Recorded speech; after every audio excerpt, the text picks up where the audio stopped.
সালামু আলাইকুম। শুভ সন্ধ্যা, সবাইকে স্বাগতম। বোকা বাবা গ্রুপের পক্ষ থেকে মাই ফাদার মাই হিরো শিরোনামের আলোচনায় প্রতিদিনের মতো আমি জাকির আপনাদের সাথে আজকেও হাজির হয়েছি একজন বিশেষ অতিথি নিয়ে। উনি আজকে আমাদের সাথে কথা বলবেন তার বাবার গল্প নিয়ে এবং তার জীবন থেকে দেখা বাবাদের গল্প নিয়ে। তিনি নিজেও একজন বাবা, তিনি একজন প্রকৌশলী, তিনি একটা টিমকে লিড করেন, একটা গ্রুপ অফ কোম্পানিতে হেড অফ ডিপার্টমেন্ট হিসেবে কাজ করছেন। এবং আমরা প্রতিদিনের মতোই তাকেও আমাদের যে প্রশ্নগুলো আছে সেগুলো করব, যার মাধ্যমে আমরা পারিবারিক ভ্যালুস গুলো বের করে নিয়ে আসার চেষ্টা করব। আমাদের এই গ্রুপের আয়োজনের সাথে থাকার জন্য আপনাদেরকে ধন্যবাদ। যারা এখন যুক্ত হয়েছেন বা যারা পরে যুক্ত হবেন, সবাইকে অভিনন্দন জানাচ্ছি। আমরা বিশ্বাস করি আপনারা প্রত্যেকেই পারিবারিকভাবে সচেতন। আমাদের এই গ্রুপের ইচ্ছা হলো প্রতিটা পরিবার হোক স্বর্গীয়, প্রতিটা সম্পর্ক হোক স্বর্গীয়, প্রতিটা পরিবারের সাথে পিতামাতা এবং সন্তানের সাথে সম্পর্কগুলো হোক স্বর্গীয়।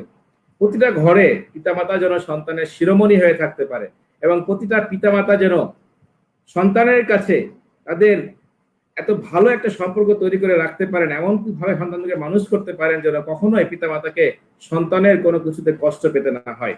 আমি এখনই অভিনন্দন এবং স্বাগতম জানাচ্ছি আজকে আমাদের অতিথিকে। আমাদের সাথে আজকে আছেন প্রকৌশলী আহমেদ আরিফ। Thank you. আসসালামু আলাইকুম। ওয়ালাইকুম সালাম। আসসালামু আলাইকুম। আসসালাম। প্রকৌশলী আরিফ আহমেদ, আপনি নিশ্চয়ই ভালো আছেন? জি আলহামদুলিল্লাহ ভালো আছি, আপনি নিশ্চয়ই ভালো আছেন? থ্যাংক ইউ ভেরি মাচ, আমরা সবাই ভালো আছি। বোকা বাবা গ্রুপের পক্ষ থেকে আয়োজিত মাই ফাদার মাই হিরো শিরোনামে আলোচনায় আপনাকে স্বাগতম। আমাদের সাথে অনেক দর্শক যুক্ত আছেন। আপনার মূল্যবান সময় থেকে অল্প একটু সময় বের করে আমাদের সাথে আপনার বাবার গল্পগুলো বলার জন্য আপনি যে রাজি হয়েছেন, এই জন্য আমাদের গ্রুপের সকল সদস্যের পক্ষ থেকে এবং অ্যাডমিনের পক্ষ থেকে আপনাকে ধন্যবাদ এবং আপনার প্রতি আমরা কৃতজ্ঞ। আশা করব আজকের এই আলোচনা থেকে আপনি আপনার অনুভূতিগুলো সুন্দর করে তুলে ধরতে পারবেন, যেগুলো আমাদের পরিবারের সমস্ত মানুষের জন্য কাজে লাগবে। আমাদের উদ্দেশ্য পরিবারগুলো হোক সুন্দর, প্রতিটা পরিবার হোক স্বর্গীয়, পরিবারের সম্পর্কগুলো হোক স্বর্গীয়। এক একটা পরিবার যেন হয় স্বর্গ, যেখানে একজন মানুষ দিন শেষে বাসায় আসলে উনি যেন একটা স্বর্গীয় অনুভূতি অনুভব করেন। সন্তান, পরিবারের অন্য সদস্য, পিতামাতা সবাই মিলে যেন একটি সুন্দর বন্ধনের মধ্যে আমরা থাকতে পারি। আরিফ আহমেদ, আপনাকে স্বাগতম। থ্যাংক ইউ আপনার এই এগ্রিমেন্টের জন্য। আপনি আপনার বিস্তারিত পরিচয় দিবেন, আপনি গ্রাম থেকে কিভাবে কি করে উঠে আসছেন, আপনি এখন কি করছেন এবং আপনার বাবার কোন কোন স্ট্র্যাটেজি গুলো আপনার জীবনটাকে সুন্দর করার জন্য, একজন সুন্দর মনের মানুষ হওয়ার জন্য, জীবনে সফল হওয়ার জন্য অথবা আপনার জীবনকে পরিবর্তনের জন্য অনেক কাজ দিয়েছেন।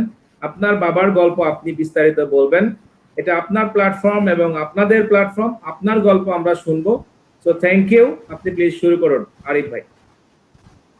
জি আপনাকে অনেক ধন্যবাদ। আসসালামু আলাইকুম। আশা করি সবাই ভালো আছেন। যারা আজকে লাইভ প্রোগ্রামটা দেখছেন তাদের সবাইকে আন্তরিক শুভেচ্ছা এবং আসসালামু আলাইকুম। আমি Arif Ahmed, engineer Arif Ahmed. Textiles engineering a chemical ডিপার্টমেন্টের হেড হিসেবে কাজ করছি। বেসিক্যালি আমি কেমিক্যাল ইঞ্জিনিয়ার। আমি 2013 সাল থেকে টেক্সটাইলস ইঞ্জিনিয়ারিং এ আছি। সেক্টরে আমি লাস্ট 8 ইয়ার্স কাজ করছি।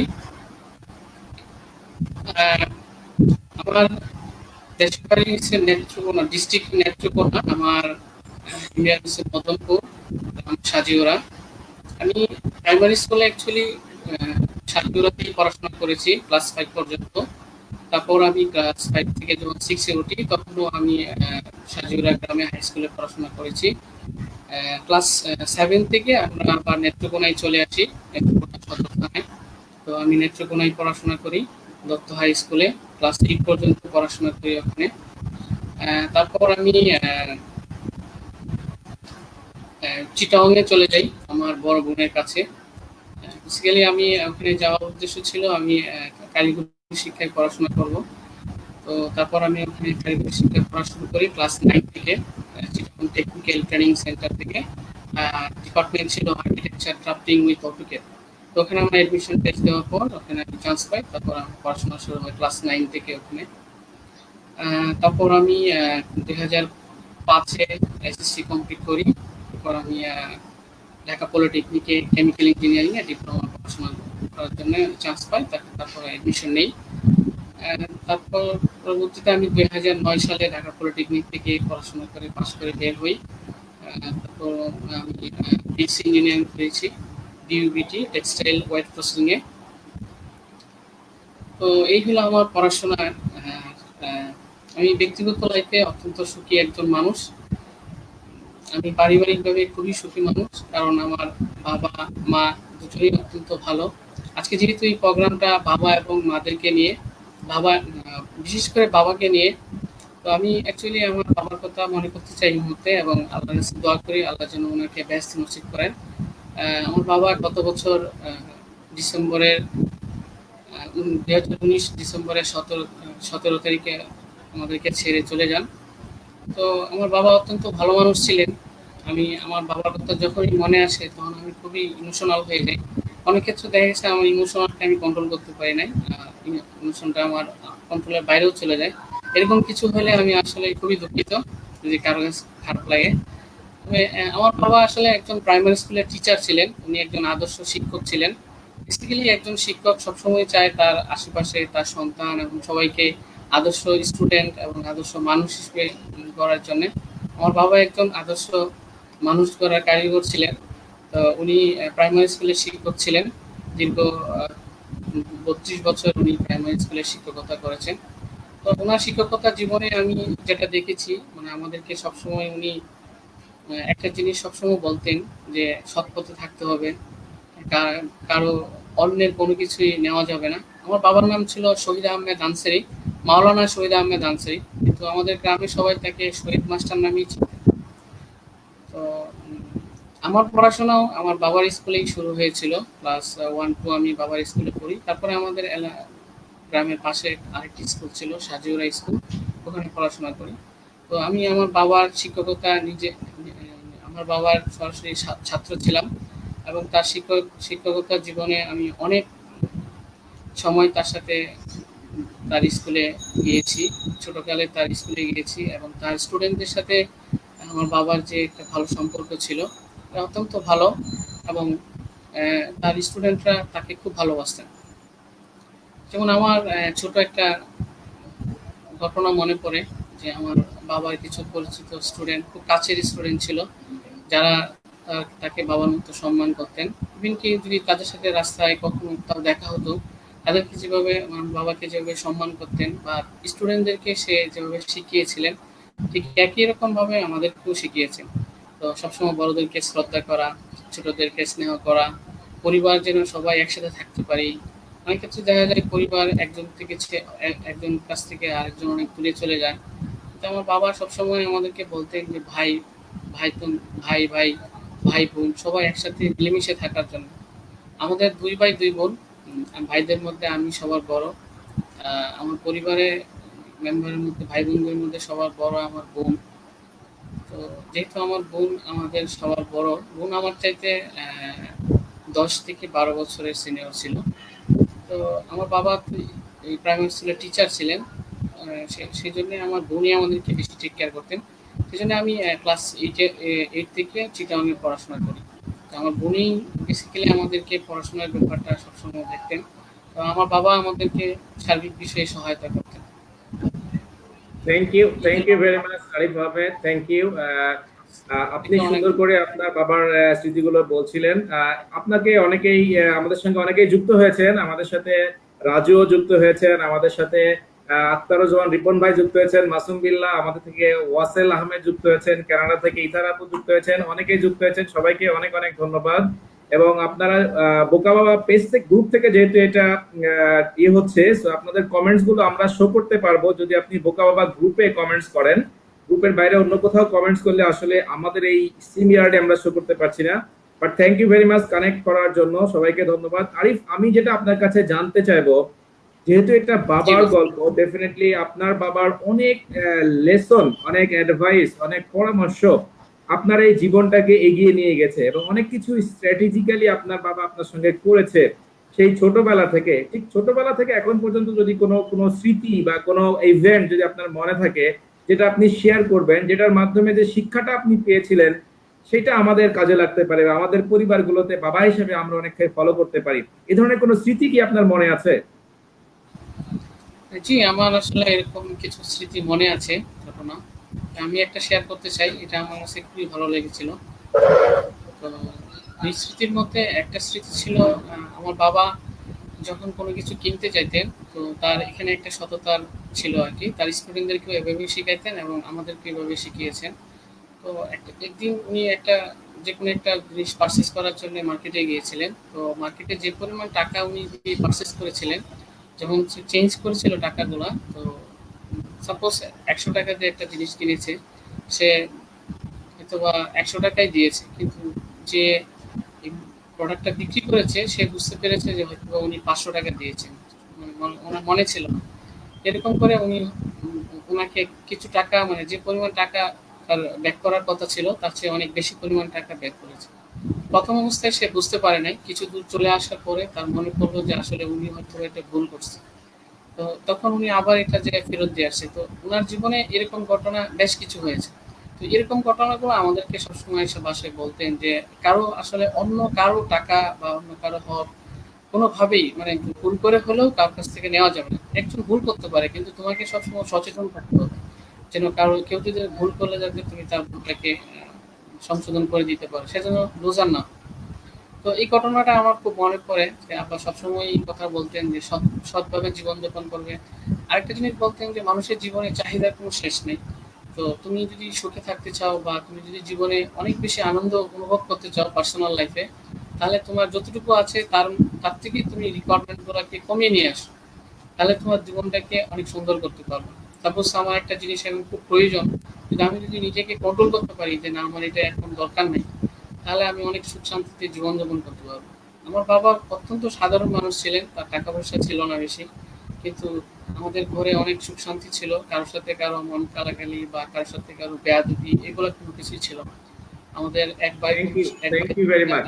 আরিফ, যদি আরো আরো যদি আপনার ধরেন পড়াশোনার ক্ষেত্রে বা আপনার জীবনের অনুপ্রেরণার ক্ষেত্রে বা কোনো সময় আপনার মন খারাপ হলে সাহস দেওয়ার ক্ষেত্রে বা আপনি যে বিভিন্ন সময় আপনি বিভিন্ন চাকরি বাকরি অনেক কিছু করছেন, এরকম সময় আপনারা বা আপনাকে কিভাবে গাইডেন্স করতেন বা আপনি কিভাবে তাদের সাথে কমিউনিকেশন করতেন, এগুলো যদি কিছু আমাদের সবার করার জন্য বলেন। Thank you. ধন্যবাদ বস। এটার ক্ষেত্রে আসলে আমি যখন ঢাকা পলিটেকনিক থেকে কেমিক্যাল ডিপ্লোমা করে বের হই, তো বের হওয়ার প্রথমে আমি এরকম চাকরি পাইনি, কিছুদিন সময় লেগেছিল।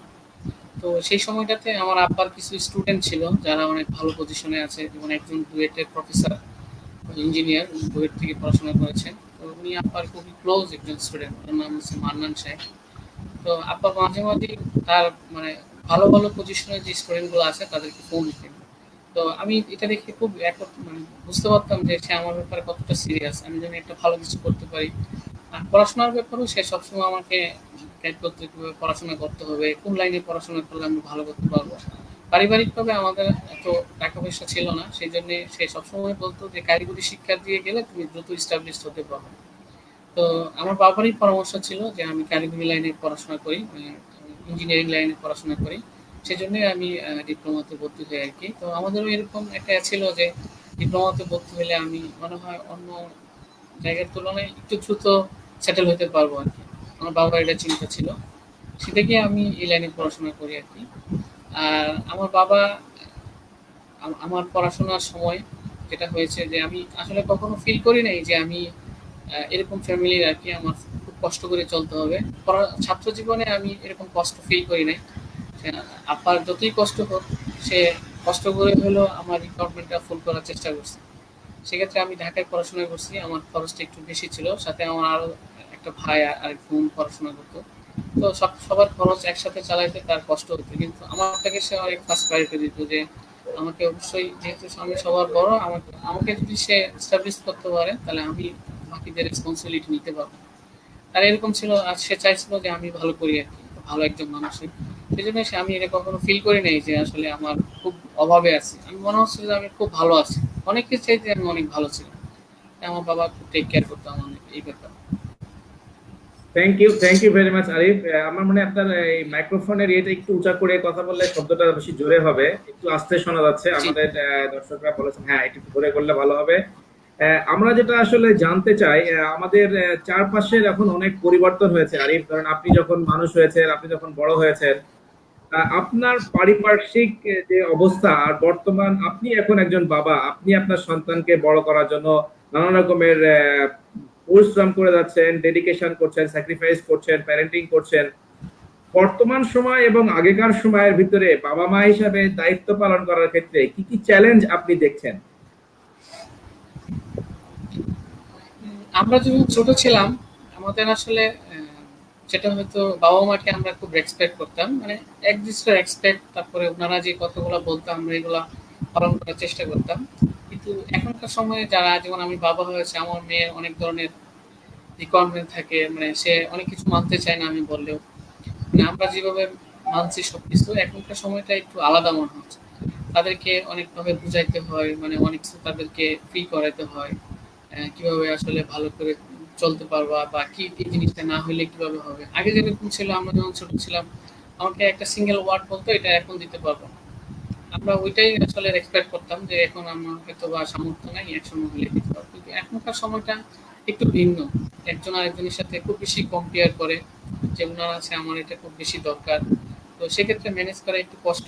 কিন্তু মানে এখন আগে যেভাবে ম্যানেজ করতে পারতো ওনারা অল্প সময়ে, আমাদের একটু বেশি সময় দিতে হয়। আর আগের একটা ফ্যামিলিতে ছেলে মেয়ে ছিল অনেক বেশি, তো সবার মধ্যে এই স্যাক্রিফাইসমেন্টটা অনেক বেশি ছিল। আর এখন আমাদের ফ্যামিলিগুলো অনেক ছোট, মানে একেকজনের একটা মেয়ে বা একটা ছেলে, অথবা একটা ছেলে অথবা একটা মেয়ে, দুজনকে একটু সময় বেশি দিতে হয় আগের তুলনায়। তো সেভাবে ম্যানেজ করা যায় ভালো আর কি। আরে আমার আমার দেখা মতে যারা আমরা একটু মফস্বলে বা যারা আমরা গ্রামে বড় হয়েছি, আগেকার সময় যেটা হতো যে আমাদের আমরা যখন ছোট ছিলাম বা আমরা যখন শিশু কিশোর ছিলাম তখন কোনো দুষ্টামি করলে অথবা কোনো ভুল করলে আমাদের চারপাশের কাজিন চাচা বা আমাদের যারা সিনিয়র ছিলেন তারা কিন্তু আমাদের গার্ডিয়ানদেরকে অ্যাওয়ার্ড করতেন যে আপনার ছেলেকে দেখলাম মাঠে সে এটা করছে বা অমুকের সাথে দুষ্টুমি করছে বা অমুক খারাপ কথাটা বলেছে। আমাদের গার্ডিয়ানদেরকে এসে এটা বলতেন এবং গার্ডিয়ানরা তখন আমাদেরকে ধরতেন যে তুমি নাকি এটা বলেছো, তখন একটা পানিশমেন্ট দিতেন বা কারেক্টিভ অ্যাকশনের জন্য একটা সাজেশন দিতেন। বর্তমান সময়ে এই জিনিসটা গ্রাম এবং শহরে দুই জায়গাতেই সাংঘাতিক ভাবে এই সামাজিক সুরক্ষা বেষ্টনটা শেষ হয়ে গেছে বা কমে গেছে। এই জায়গায় আপনার কোনো এক্সাম্পল আছে? আপনি এরকম কোনো স্মৃতি আপনার মনে পড়ে যে আপনার আব্বার কাছে কেউ আপনার নামে এরকম কোনো ক্লেম করেছিল, আপনার আব্বা তখন কি করেছিল, এবং বর্তমানে এখন আপনি আসলে এই ধরনের কোনো কিছু আপনার সন্তানের জন্য মিস করেন কিনা, বা যদি করেন তাহলে আমাদের আসলে কি ধরনের অ্যাওয়ারনেস তৈরি করা উচিত? হ্যাঁ, এরকম আসলে কিছু ছোটখাটো কাহিনী আমার ঘটনা আছে। তো এটা বেশিরভাগই হয় খেলাধুলা নিয়ে, অথবা দেখা গেছে আমার একটা ফ্রেন্ড, তার সাথে আমি ছোট একটা বিষয়ে ঝগড়াতে জড়িত হয়েছি, বা তার সাথে আমি মারপিট করলাম, এরকম ছোট ছোট সময় এরকম কাহিনী হয়েছে। তারপর এই এই সমস্ত ঘটনার কারণে কমপ্লেন এসেছে, কিন্তু যখন তারা আমাদেরকে শাসন করছে আমরা সেকেন্ড টাইম এটা করার চেষ্টা করছি না, বা সেকেন্ড টাইম এটা অ্যাভয়েড করার চেষ্টা করছি। তো এখনকার এটা আবার পাড়া প্রতিবেশী, যেমন আমার চাচাতো ভাই বা সিনিয়র যারা আছে, তারাও কিন্তু অনেক সময় আমাদেরকে ছোটখাটো কারণে শাসন করতে পারছে, আমার বাবা মারা এটা অ্যাকসেপ্ট করছে। কিন্তু এখন সময়টা একটু ভিন্ন, কারণ এখন অনেক ধরনের ক্রাইম হয়, বা একজনের ছেলে মেয়েকে আরেকজনের অনেক ধরনের যদি হিট করে, বা সাপোজ একটা ব্যাড ল্যাঙ্গুয়েজ ইউজ করে বা বাজে একটা কথা বলে, সেক্ষেত্রেও দেখা গেছে বাবা মার খুব কষ্ট হয়, বা বাবা মা এটাকে অ্যাকসেপ্ট করে নিতে পারে না। হয়তোবা সে তার একটা খারাপ কাজের জন্য, কারেকশন করার জন্য এই কথাটা বলছে, কিন্তু এটা নেগেটিভ সেন্সে নেই বেশি। এই জন্য আগে যে পরিবেশটা ছিল, যে আমি চাইলেই যে কোনো একটা খারাপ কাজকে সরাসরি প্রতিবাদ করতে পারতাম, বা ওকে কারেকশন করতে পারতাম, কিন্তু এই জায়গাটার স্কোপটা অনেকটা কমে গেছে। যার কারণে আমরা অনেকেই, আমার চোখের সামনে অনেক বাজে কাজ হচ্ছে, আমি চাইলেও কিছু বলতে পারতেছি না, বললে দেখা গেছে এখানে অনেক প্রবলেম তৈরি হয়, তারা হয়তো অন্যভাবে নেয়। সেই জন্য এই যে স্কোপ গুলা কমে গেছে। তো আমার এক্সাম্পল গুলো হলো, আমাদের এরকম কাহিনী হয়েছে, আমাদের চাচাতো ভাই আমাকে খুব শাসন করছিল, মারধর করছিল, কিন্তু আমার বাবা মা এটাকে পজিটিভলি নিয়েছিল, যে খারাপ কাজ করছে তাহলে ওকে শাসন করছে। তো এরকম এক্সাম্পল কিছু আছে, কিন্তু এখন এটা অনেক কমে গেছে। এখন আর আমরা চাইলেই, সাপোজ আমার ভাইয়ের ছেলেকেও আমি কিছু বলতে পারবো না, বলতে গেলে পারিবারিকভাবে অনেক দ্বন্দ্ব তৈরি হয়। Thank you Arif. আচ্ছা আরিফ, আমার কাছে মনে হচ্ছে আপনি মাইক্রোফোন ছাড়া কথা বললে বেশি পরিষ্কার শোনা যাবে। আপনি হেডফোনটা খুলে একবার ট্রাই করবেন, আমার মনে হয় উইদাউট হেডফোনই ভালো শোনা যাবে। কারণ আপনার কথা এই মাইক্রো হেডফোনের জন্য একটু মানে কম শোনা যাচ্ছে, যেটা আমাদের দর্শকদের শুনতে কষ্ট হচ্ছে। তো আমাদের সাথে অনেকেই যুক্ত হয়েছেন, আমাদের সাথে ওয়ালি যুক্ত হয়েছেন, শরীফ যুক্ত হয়েছেন, আমাদের সাথে আনিসুর রহমান যুক্ত হয়েছেন, আমাদের সাথে নুসরাত যুক্ত হয়েছেন, আমাদের সাথে ইঞ্জিনিয়ার রাশিদ যুক্ত হয়েছেন, লিটন যুক্ত হয়েছেন, সেন্টু, পলাশ, অনেকেই যুক্ত হয়েছেন। সবাইকে অনেক অনেক ধন্যবাদ। আপনাদের যদি কোনো প্রশ্ন থাকে আজকের স্পেশাল ইঞ্জিনিয়ার আহমদ আরিফের কাছে, আপনারা অবশ্যই প্রশ্ন রাখতে পারেন, এবং আমি ডেফিনেটলি আমাদের যে জায়গাটায় অ্যাওয়ারনেস তৈরি করা সেটা নিয়ে আমি আরিফের সাথে অবশ্যই ডিসকাস করবো। আপনাদের প্রশ্ন থাকলে আপনারা অবশ্যই করতে পারেন। আপনাদের কোনো মতামত, কমেন্টস, ফিডব্যাক থাকলে অবশ্যই আপনি দিবেন। আরিফ ভাই, আপনার কাছে একটা জিনিস আমি জানতে চাই। আমরা যারা শহরে বাস করি, মেট্রো সিটিতে বাস করি, আমরা একই ফ্ল্যাটে বা একই বিল্ডিং এ বাস করার পরেও পাশের বাসায় আমরা কারোর সাথে আমাদের সম্পর্ক থাকে না। তো আমাদের যে সন্তানগুলো এই যে এভাবে বেড়ে উঠছে একটা মানে সিঙ্গেল ফ্যামিলিতে, আরিফ আপনি আমাকে শুনতে পাচ্ছেন?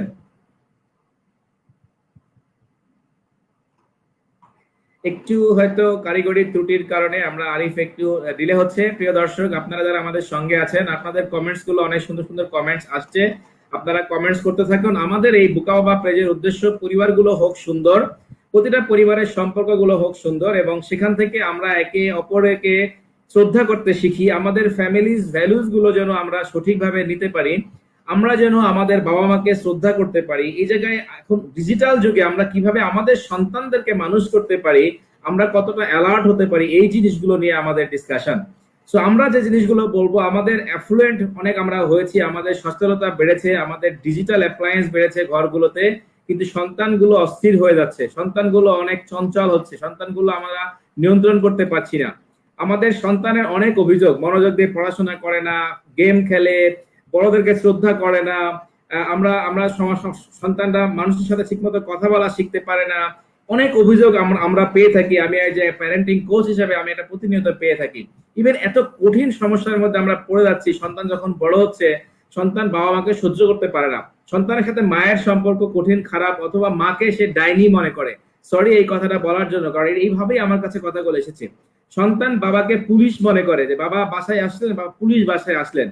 তো এই যে পরিবেশগুলো, এই পরিবেশগুলো যেন না হয়। আমরা চাই প্রতিটা সন্তান পরিবারে যেন এমন একটা রেসপেক্টের ভিতরে বাবা মাকে ভালোবাসে, বাবা মা যেন একটা গর্ব ফিল করে যে আমার সন্তান এমনই একটা সন্তান, আমার সন্তান এমনই একজন সন্তান যাকে নিয়ে যেন উনি গর্ব করতে পারে।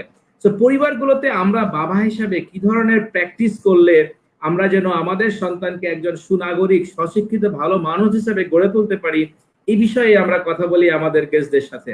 এবং এই বিষয়ে আমরা খেয়াল রাখি যে কি কি আমরা মিস্টেক করছি, আমরা যেন নিজেরা সংশোধন হতে পারি আমাদের সন্তান প্রতিপালনের ক্ষেত্রে।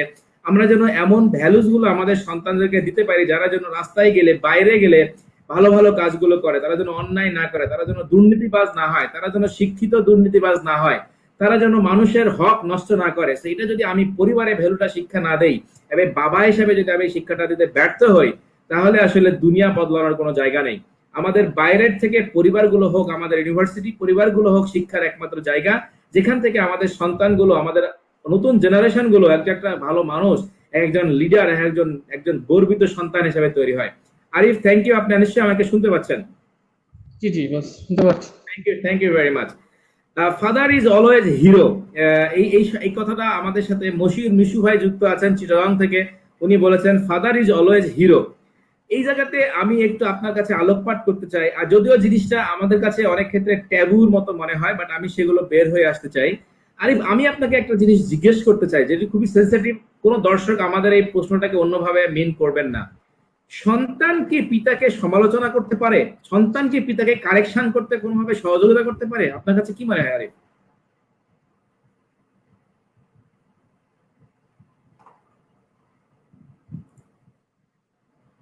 আরিফ, আমাকে শুনতে পাচ্ছেন নিশ্চয়ই? হ্যাঁ, শুনতে পাচ্ছি। তো আমার কাছে যেটা মনে হয়, অনেক অনেক ক্ষেত্রে বাবার এরকম কিছু বিষয় থাকতে পারে। আসলে সব বাবা তো একরকম না, হয়তোবা বাবার কিছু কিছু বিষয়ে অনভিজ্ঞতা থাকতে পারে। তা আমি যেটা মনে করি, বাবার কিছু বিষয়ে হয়তোবা সংশোধন করা যাইতে পারে। তো এটা ক্ষেত্র বিশেষে আর কি, মানে এক একটা সাবজেক্টের উপর নির্ভর করবে। যে বাবার যে কোনো একটা অন্যায় কাজও করতে পারে, সেক্ষেত্রে যদি বাবার সাথে ওরকম ফ্রেন্ডলি থাকে, তাহলে তাকে অবশ্যই এই বিষয়টা তার সাথে শেয়ার করতে, সরাসরি তাকে ওরকম বাধা দেওয়া যাবে না, তার সাথে পজিটিভ জিনিসটা শেয়ার করে তার এটা কারেকশন করা যেতে পারে, আমার যেটা মনে করি। Thank you very much.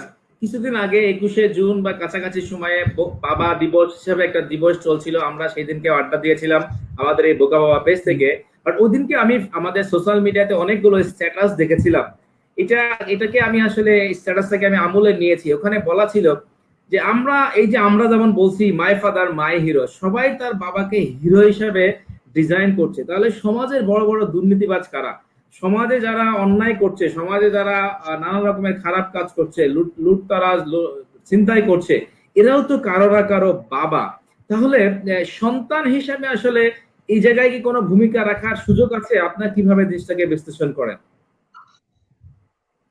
জি, আমি যেটা মনে করি এখানে সন্তান হিসেবে অবশ্যই ভূমিকা রাখার সুযোগ আছে। তো আমি কিছুদিন আগে একটা স্টোরি দেখেছি।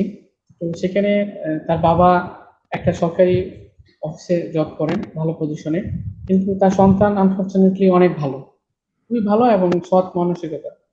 তো তার বাবাকে সে কোনোভাবেই কারেক্ট করতে পারতেছিল না। তো তার মা ছিল না, কিন্তু তার কিছু বিষয়ে কিছু বিষয় তার এরকম ছিল, সে খুব ভালো জব করতো বা বা কাজ করে সেরকম না, কিন্তু তার অ্যাটিটিউড গুলো এরকম ছিল, সে একজন সৎ মানুষ। তার বাবাকে সে বুঝাইছে এই জিনিসটা যে বাবা আমি অল্প টাকায় আমার একটা টি শার্ট 100 টাকা দিয়ে আমি কিনে খুব সুখী হ্যাপি, আমার 1000 টাকার টি শার্ট পরার দরকার নেই। তার বাবাকে সে এই জিনিসটা বোঝানোর চেষ্টা করছে যে আমি অল্প টাকাতে অনেক হ্যাপি। তো সার্টেন একটা টাইম পরে বাবা হয়তো একদিন 2 দিন 3 দিন 4 দিন পরে বুঝতে পারে না, তার সন্তান যদি এরকম হয়, তার রিকোয়ারমেন্ট অনেক কম অথবা অল্পতে তাকে ম্যানেজ করতে পারে, তাহলে তার বাবা যদি এটা ফিল করতে পারে সার্টেন একটা টাইম পরে যে ব্ল্যাক মানি ইনকাম করার যে একটা প্রবণতা, আমি মনে করি এটা অনেক কমে যাবে। তার সন্তান অবশ্যই তার বাবাকে এই রাস্তা থেকে ভালো পজিশন ভালো রাস্তায় অবশ্যই নিয়ে আসতে পারবে। এক্ষেত্রে সন্তানের অনেক বড় একটা ভূমিকা আছে। অলরাইট। আরেকটা জিনিস আমরা আমরা সমাজে অনেক সময় দেখে থাকি যে আসলে আমাদের সামাজিক যে তথ্য, তাতে দেখা যায় যে একজন বাবা আসলে অনেক ক্ষেত্রেই তার কিছু খারাপ অভ্যাস থাকতে পারে, খারাপ প্র্যাকটিস থাকতে পারে, কিন্তু সেই ঘরেও কিন্তু আমরা অনেক ভালো ভালো সন্তান দেখেছি। আবার উল্টাও দেখেছি যে একটা বাবা আসলে অনেক সৎ, তিনি অনেক চেষ্টা করেছে সন্তানদেরকে ভালোভাবে মানুষ করার জন্য, কিন্তু আনফরচুনেটলি সন্তান খারাপ হয়ে গেছে, সন্তান হয়তো দুষ্ট হয়ে গেছে, সন্তানের নিজেই হয়তো নানান রকমের নেশাগ্রস্ত হয়ে গেছে বা হয়ে গেছে। এই যে দুটো সিনারিও আপনি দেখলেন, এখানে আসলে কি ধরনের সিচুয়েশনে কি ধরনের অ্যাটিটিউড বা কি ধরনের প্র্যাকটিস বাবা হিসেবে বা সন্তান হিসেবে করা যেতে পারে যেন সমাজে এই ধরনের প্রবলেম গুলো থেকে আমরা বেরিয়ে আসতে পারি? আপনি জিনিসটাকে কিভাবে বিশ্লেষণ করেন আরিফ? এখানে অ্যাকচুয়ালি অনেক পরিবারে এরকম প্রবলেম থাকে যে বাবা অনেক ভালো, সন্তান পরিবেশ অথবা তার পরিবেশের কারণে সে একটা রাস্তা থেকে বাজে রাস্তায় চলে গেছে। সেক্ষেত্রে বাবা এবং ছেলে দুজনেরই রোল প্লে করার সুযোগ আছে। যদি বাবা কোনো খারাপ কাজে জড়িত থাকে বা সে যদি একটা বাজে বাজে কাজের সাথে জড়িত থাকে, সেক্ষেত্রে সন্তানও তার বাবাকে কারেকশন করার জন্য অনেক সুযোগ থাকে। তো আমি যেটা মনে করি, যদি কোনো সন্তান বুঝতে পারে তার বাবার এরকম প্রবলেম আছে, তো এই প্রবলেম গুলাকে সলভ করার জন্য সে তার ভালো জিনিসগুলো তার বাবার সামনে প্লে করতে পারে যে আমি আসলে এইভাবে চলতেছি, এইভাবে চললে এই বেনিফিট গুলো আমি পেতে পারি। তো একই রকম ভাবে অনেক সময় দেখা গেছে যে বাবা অনেক ভালো, আনফরচুনেটলি ছেলে অনেক বাজে রাস্তায় চলে গেছে। সেক্ষেত্রে আমি আমি বাস্তবে যেটা দেখেছি যে অনেক বাবাই তার সন্তানকে ভালো ভালো রাস্তায় বা কোনো ভালো মানুষ বা আদর্শ মানুষ হিসেবে গড়ার জন্য অনেক চেষ্টা করেন, তারপরেও অনেককে নিয়ে আসতে পারেন না। তার এটা দুর্ভাগ্য, আমি মনে করি এটা দুর্ভাগ্য, কিন্তু তার বাবা অনেক চেষ্টা করে। একই রূপভাবে যখন একটা একটা সন্তান অ্যাডাল্ট হয়ে যায় তখন সে সবকিছু বুঝতে পারে, তার ব্যক্তিগত জীবন কিভাবে ডিসিশন নিতে হবে, তার বাবার জীবনেও কিছু কিছু ডিসিশনে সে ইন্টারফেয়ার করতে পারে। সেক্ষেত্রে তার সন্তান বাবাকেও এই বিষয়গুলোকে বারবার বলতে পারে যে পজিটিভ জিনিসগুলা আসলে আমরা এটা থেকে অ্যাভয়েড করে ভালো থাকতে চাই। তো ভালো থাকার জন্য যে পথগুলা সেগুলো যদি বারবার তাকে বলা হয়, আমি মনে করি যে একসময় সে অবশ্যই কোনো না কোনো কারণে কোনো একটা সিচুয়েশনে পড়ে হলেও সে ভালো রাস্তায় চলে আসবে। Thank you Arif, thank you. আমি আরেকটা জিনিস আমি একটু উল্লেখ করতে চাই, আপনার কাছে জানতে চাই যে বর্তমান প্রেক্ষাপটে এত ডিজিটাল, এত আধুনিক এবং এত নিউক্লিয়ার ফ্যামিলি গুলো হয়ে গেছে, এই ফ্যামিলি গুলোর ক্ষেত্রে সন্তানদেরকে যে পারিবারিক মূল্যবোধ বা একটা সোশ্যাল ভ্যালু, বা আপনি যে আপনার বাবাকে শ্রদ্ধা করেন বা তার সঙ্গে তার দাদার যে সম্পর্ক, বা তার সঙ্গে নানা নানি খালা ফুপু এদের সঙ্গে যে পারিবারিক সম্পর্ক, এইটা গঠন করার ক্ষেত্রে আসলে ইয়াং বাবা, আপনার মতো যারা, আমাদের মতো যারা ইয়াং বাবা আছে, তাদের আসলে সন্তানদেরকে কিভাবে কানেক্টেড করা যায়, বা এই একদম প্র্যাকটিক্যাল জায়গা থেকে, বা আপনি কিভাবে কানেক্ট রাখছেন আপনার সন্তানদেরকে আপনার আত্মীয় স্বজনদের সাথে, এটা যদি একটু শেয়ার করেন, অথবা আপনার বাবা কিভাবে কানেক্ট রাখতেন সেটাও যদি শেয়ার করেন। প্রথমে আমার বাবারটা বলি। আমার বাবার খুব ভালো একটা হ্যাবিট ছিল। তো উনি ওনার সমস্ত আত্মীয় স্বজনের সাথে একটু ভালো সম্পর্ক রাখতেন। আমি যতটুকু দেখেছি উনি প্রত্যেকজনের বাড়িতেই ভিজিট করতেন। কারো হয়তোবা অর্থনৈতিকভাবে দুর্বল, কেউ হয়তোবা অর্থনৈতিকভাবে ভালো, কেউ পড়াশোনা করছে, কেউ পড়াশোনা করে নাই। কিন্তু সে সমস্ত আত্মীয় স্বজনকে একইভাবে সম্মান করতেন। সেক্ষেত্রে আমরা যেটা দেখেছি, সে সব আত্মীয় স্বজনের বাসায় যাইতেন এবং সে একটা বড় পরিবার নিয়ে বসবাস করতেন, জয়েন্ট ফ্যামিলি যেটাকে বলে আমাদের। তো একা একা জীবনযাপন করেন নাই, ভাই বোন সবাই একসাথে পাশাপাশি থেকে পরিবারকে রাখার চেষ্টা করছে। এই কারণে আমাদের যারা খালা, তারপর আমাদের চাচা, তারা তো ভাই, খালাতো বোন, তাদের সাথে আমাদের খুব ভালো একটা সম্পর্কটা ছোটকাল থেকেই বেশি সম্পর্ক হয়েছে। এখন আমরা বড় হয়েছে, আমাদের এত সময় হয় না তাদের সাথে থাকার বা তাদের সাথে দেখা করার। কিন্তু এখন ফেসবুক, তারপরে বিভিন্ন মিডিয়া আছে যেগুলোতে আমরা তাদের সাথে যোগাযোগ করি। এটা অ্যাকচুয়ালি আমাদের মানে এই অবস্থাটা আমাদের তৈরি হয়েছে ছোটকালে। এখন আর সুযোগ নেই এটা তৈরি হয়, আমরা যখন ফ্যামিলিতে ছিলাম। তো আমিও একই রকম ভাবে জীবনযাপন করছি, মানে আমি জয়েন্ট ফ্যামিলি, আমার বাবা মা ভাই সবাই আমরা একসাথে বসবাস করি। সেক্ষেত্রে হয় আমরা একটা বড় ফ্যামিলি থাকি। আমার সন্তান অলরেডি সে দেখে বড় হচ্ছে যে তার চাচা, তার দাদা দাদি সবাই একসাথে, জয়েন্ট ফ্যামিলি। এতে করে আমার আরো যারা রিলেটিভ আছে তারা, আমার বাসায় যদি আমি সিঙ্গেল থাকতাম তাহলে কম আসতো। কিন্তু যেহেতু আমি জয়েন্ট ফ্যামিলি, আমার বাবা মা ভাই বোন সবাইকে নিয়ে থাকছি, সবার আত্মীয় স্বজনই আসা যাওয়া করতেছে। এই ক্ষেত্রে আমাদের আত্মীয় স্বজনের যে সার্কেলটা, এটা অনেক বড় হচ্ছে। আমার মেয়ে অলরেডি সে বুঝতে পারতেছে যে আমি সবার সাথে কিভাবে মিশবো। নতুন একজন আসতেছে, মানে আমার বাসায় নতুন একজন গেস্ট আসলো, আসার পরে তার সাথে কিভাবে মিশতে হবে, তার সাথে কিভাবে মিশতে হবে, খুব ক্লোজলি কিভাবে মিশতে হবে, এই জিনিসটা সে সহজেই বুঝে যাচ্ছে। সে অনেক মানুষকে চিনতে পারতেছে। এই যে যখন সে বড় হয়ে যাবে, তখন তার এই স্মৃতিগুলো বারবার আসবে, আসলে তাদের কথা মনে পড়বে, তাদের সাথে একটা কমিউনিকেশন থাকবে। আমি এইভাবেই মেনটেন করছি। আমি মনে করি এইভাবেই একজনের সাথে আরেকজনের সম্পর্ক এবং ভালো একটা ফ্যামিলি, শান্তি ফ্যামিলি তৈরি করা সম্ভব। আরিফ, একটা জিনিস আমি একটু হাইলাইট করতে চাই, যে আমাদের ঢাকা শহরে, যেটা আমি একটু আগে বলছিলাম, যে আপনি হয়তো নিশ্চয়ই বাসায় থাকেন, আপনার পাশের বাসায় কে আছে অনেক সময় আমরা জানতে পারি না। এই জায়গায় কি বাবাদের কিছু ভূমিকা রাখা যেতে পারে, যে আমরা একই যে বিল্ডিং এ থাকি সেখানে পাশাপাশি যে ছেলে মেয়ে বাচ্চারা থাকে, তাদের সাথে একটা ইন্টারাকশন করলে বাচ্চাদের ভিতরে যে, বাচ্চাদের সাথে মিশলে যে শেয়ারিং কেয়ারিং, যে লিডারশিপ টিম, কারণ আমরা যখন প্রফেশনাল লাইফে আসি আমরা কিন্তু চাই যে একজন টিমিং বিহেভিয়ার, সে জানি আরেকজনকে ফলো করতে পারে, আরেকজনের মতের গুরুত্ব দিতে পারে, এই জিনিসগুলো কিন্তু প্রয়োজন হয়। কিন্তু আমরা এখন বাচ্চাদেরকে এমন ভাবে একটা ঘরের ভিতরে মানুষ করছি, তারা কিন্তু কারোর সাথে, এবার আমরা বাচ্চা এত কম নিচ্ছি, অনেকের একটাই বাচ্চা। তো সে কিভাবে আসলে একটা টিমে কাজ করবে, একটা রাগ কিভাবে খন্ডাবে, একটা রাগ হলে কিভাবে তার রাগটাকে আবার আবার মিশে যাবে। আগে আমরা খেলাধুলা করতাম মাঠে, মারামারি করে পরের দিন গিয়ে রাগারাগি করে পরের দিন আবার ভালো হয়ে যেত। তো এই যে অ্যাডজাস্টিং এবং এই যে ক্যাপাবিলিটি, যেটা আমাদের প্রত্যেকের জীবনের জন্য দরকার, আমরা এই বাবা হিসাবে আমরা যে ফ্ল্যাটে বাস করি, এখানে আমরা আসলে কি রোল প্লে করতে পারি, বা কিভাবে আমরা অ্যাওয়ারনেস করতে পারি, যেখানে আমরা আমাদের সন্তানদের জন্য একটা এনভায়রনমেন্ট বা একটা কমিউনিটি তৈরি করতে পারি, যেন সন্তান সন্তান মিলে একটা টিম বা একটা সোশ্যাল ভ্যালু তারা সহজে পেতে পারে। এটা নিয়ে আপনি কি মনে করেন, বা কি কি করণীয় আছে, আমরা কোনো ইনিশিয়েটিভ নিতে পারি কিনা? আমি এক্ষেত্রে যেটা বলবো, আসলে মানে এখন আমরা যেখানে বসবাস করছি, আমি যেমন আমার এক্সাম্পলটা দিচ্ছি পার্সোনাল, যে যেখানে আমি আছি। তো আমার বাসায় 10টা ফ্ল্যাট আছে। তো এখানে সবগুলো ফ্যামিলিতে আমার মেয়ের মতো ছোট বাচ্চা নেই, বা কিছু আছে বড় ছোট, সবার সাথে অ্যাডজাস্ট হয় না। তো সবাই দেখা গেছে বাসার থেকে বাহিরে কেউই আসছে না। তো একজনের ফ্ল্যাট থেকে আরেকজনের ফ্ল্যাটে যে শেয়ারিং আগে যেটা ছিল আর কি, এটা অনেক কমে গেছে।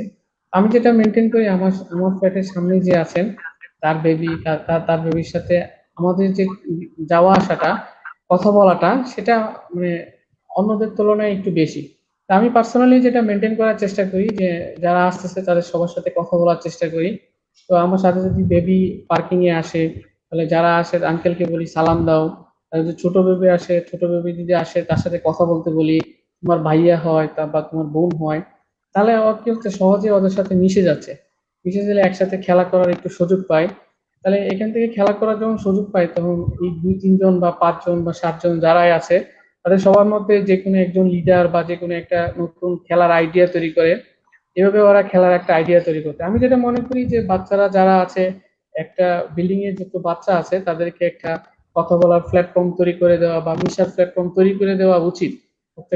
প্রত্যেক জায়গায় করা উচিত, তাহলে মানে ছোটকাল থেকে লিডারশিপ এবং কার সাথে কিভাবে ব্যবহার করতে হবে, কার সাথে কিভাবে সম্মান করতে হবে, বড় এবং ছোটদেরকে কিভাবে স্নেহ করতে হবে, এই জিনিসগুলো ওরা ছোটকাল থেকেই ভালো শিখতে পারবে। Thank you very much Arif.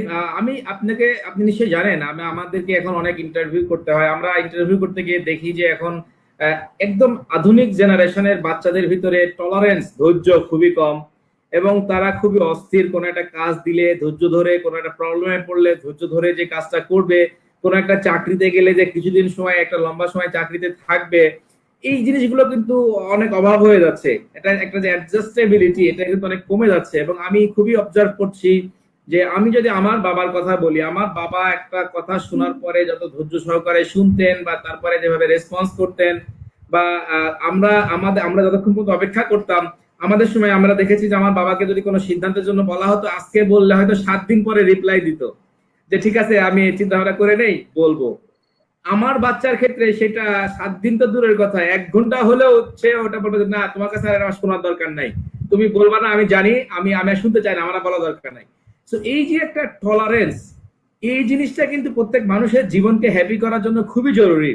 তো বাবা মা হিসাবে বাচ্চাদের এই টলারেন্স গুলো তৈরি করার ক্ষেত্রে আমরা আসলে কি ধরনের ভূমিকা রাখতে পারি, বা আপনি কিভাবে চিন্তা করছেন, ধরেন আপনার সন্তানের জন্য আপনি কিভাবে চিন্তা করছেন?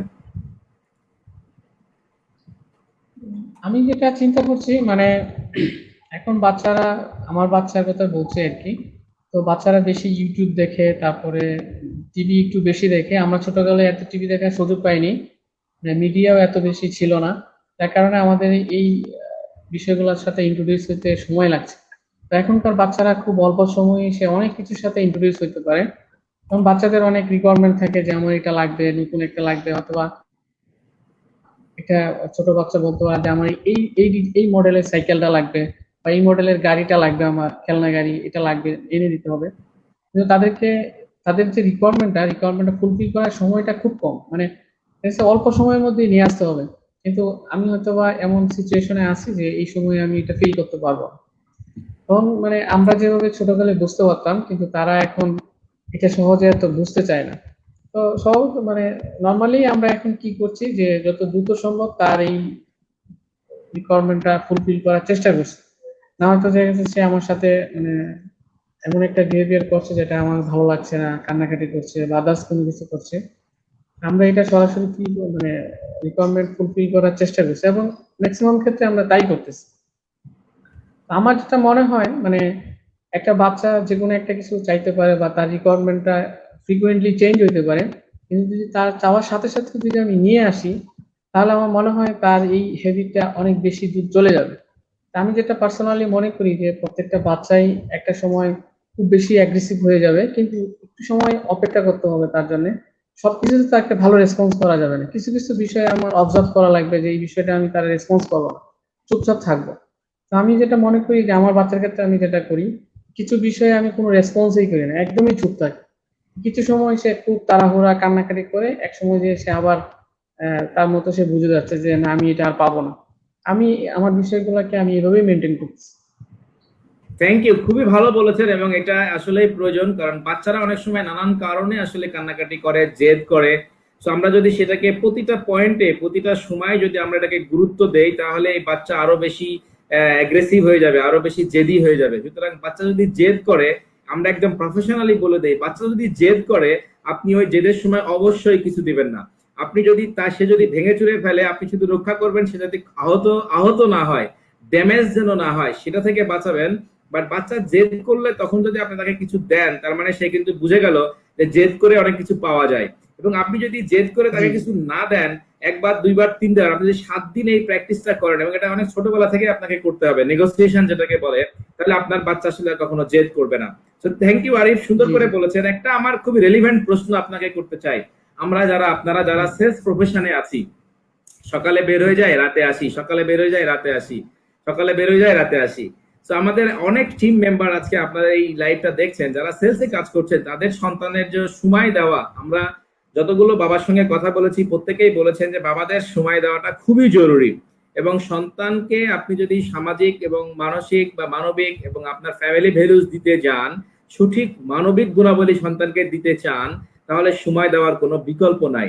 তো একজন সেলসম্যান হিসেবে, বা যারা এরকম টাইট শিডিউলে জব করেন, যারা সকালে 6টায় 7টায় বেরোয় যেতে হয়, আস্তে আস্তে রাত 10টা 11টা বাজে, তাদের সন্তানদেরকে উনি কিভাবে একটা সুন্দর প্ল্যানিং করে সন্তানদের সময় বের করতে পারেন? আপনি যদি একটু জোরে কথা বললে সবাই মানে ভালো শুনতে পাবে, আপনি জিনিসটা একটু বলেন আর কি। Thank you. জি ধন্যবাদ আপনাকে, সুন্দর একটা প্রশ্ন করেছেন। আহ, আমি যেটা করি যে আমার রেগুলার যে শিডিউল থাকে, সকালে বের হয়ে যাই, রাত্রে আস্তে আস্তে 8টা 9টা 10টাও বেজে যায়। সেক্ষেত্রে আমার বাচ্চাকে সময় দেওয়া মানে রেগুলার যে সময়টা সেটা অনেকটা কম হয়। না, আমি যেটা মেনটেন করি সেটা হলো, যেমন আমি অনেকদিন 5টা 6টা অথবা 7টার মধ্যে বাসায় ফিরি। বাসায় ফিরে আমার যে সময়টা আছে ম্যাক্সিমাম সময়টা বাচ্চার সাথে দেওয়ার চেষ্টা করি। যেমন প্রথম বাসায় এসেই আমি কোনো কাজ করি না, বাইরের থেকে এসে ফ্রেশ হয়ে বাচ্চার সাথে আমি সময় দিই। বাচ্চার সাথে 1-2 ঘন্টা সময় দিই, 1-2 ঘন্টা সময় দিলে ও সারাদিনের যে রিকোয়ারমেন্টটা থাকে, বাবা আসার পরে বাবার যে একটা চাহিদা থাকে, আমি চেষ্টা করি 1 থেকে 2 ঘন্টা তার সাথে মেলামেশা করা, খেলাধুলা করা, বা তার কথাগুলো শোনা, তাকে নতুন করে কথা শেখানো, বা কিভাবে বড়দেরকে রেসপেক্ট করতে হবে, কিছু কিছু জিনিস পড়াশোনার ব্যাপারে শেখানো। এই জিনিসগুলো আমি করি। তাহলে তাহলে হয় মানে সারাদিন সে বুঝে যায় যে আমার বাবা আবার সকালে চলে যাবে।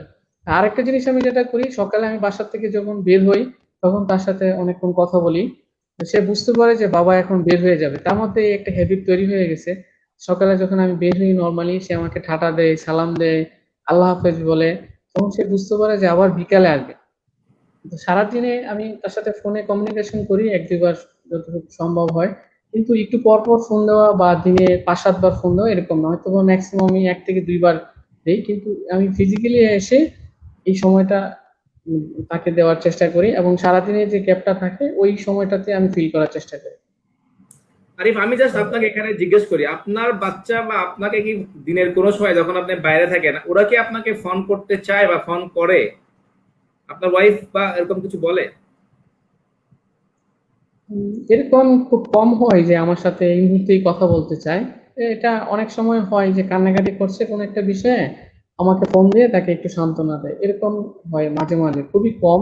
কিন্তু ম্যাক্সিমাম সময়ই সে অলরেডি বুঝে গেছে যে আমার বাবা সকালে যাবে, আবার রাতে আসবে। মানে সে ওই সময়টার জন্যই অপেক্ষা করে যে রাতে এসে আমরা একসাথে খেলাধুলা করবো, একসাথে খাওয়া দাওয়া করি। তো তার মধ্যে যে গ্যাপটা থাকে আর কি, আমার মনে হয় যে অতটুকু সময়ই সে বুঝে যায় যে আমার এইটাই আসলে সময়। Thank you Arif very much. আমাদের সাথে ফজলুর রহমান যুক্ত হয়েছেন, আমাদের সাথে মিম বিশ্বাস, মিম আপু যুক্ত হয়েছেন, thank you very much. Raju Ahmed, thank you very much, thank you. Arif ভাই সুন্দর করে বলেছেন, যারা আমরা সেলস প্রফেশনে আসি, যারা আমরা সারাদিন বাইরে থাকি, তাদের আসলে জীবনটাকে গুছাইতে হবে। আমাদের যে স্লোগান সেটা হলো family is the ultimate. So আপনার কোনো রক্ষা নাই, এই করোনা আমাদেরকে অনেক শিক্ষা দিল, ফ্যামিলির বাইরে আসলে কিছু নেই। সো আপনি যে জি জি চাকরির জন্য এত কিছু করছেন, যে ব্যবসার জন্য এত কিছু করছেন, আপনি যদি ফ্যামিলির সময়টাকে আপনার জবের ভিতরে না নিতে পারেন, নিয়ন্ত্রণ করতে না পারেন, ফ্যামিলিকে যদি আপনি একদম অবজ্ঞা করে, অবহেলা করে আপনার চাকরি এবং ব্যবসায় অনেক দূরে এগিয়ে যান, অনেক দূর যাওয়ার পরে আপনি দেখবেন যে পিছনে আপনি অনেক কিছু ফেলে এসেছেন, অনেক ক্ষতি হয়ে গেছে, আপনি আর রিপেয়ার করতে পারছেন না। এবং আমাদের এই সমাজটার এই অস্থিরতার একটা বড় কারণ, আমরা আসলে আমাদের রিয়েলিটিটা ভুলে গিয়ে পরিবারকে নানান ভাবে অবজ্ঞা অবহেলা করি, পরিবারের অনেক কথা আমরা শুনি না, পরিবারকে আমরা গুরুত্বই দেই না। ঠিক এরকম একটা প্রশ্ন করেছেন আমাদের এক ভাইয়া আনিসুর রহমান ভাই, উনি রেগুলার আমাদের সাথে যুক্ত থাকেন। আনিসুর রহমান ভাই, থ্যাংক ইউ আপনার প্রশ্নটা করার জন্য। আরিফ, আপনার জন্য আমি প্রশ্নটা শো করছি। উনি বলেছেন, আমি একজন এনজিও প্রতিনিধি হিসেবে কমিউনিটি পর্যায়ে সোশ্যাল মোবিলাইজেশন এবং কাউন্সিলিং এর মাধ্যমে তাদের পরিবর্তন করতে পারি, কিন্তু আমার নিজের পরিবারের সদস্যরা আমার কথায় গুরুত্ব দেয় না। এক্ষেত্রে আপনাদের পরামর্শ কি?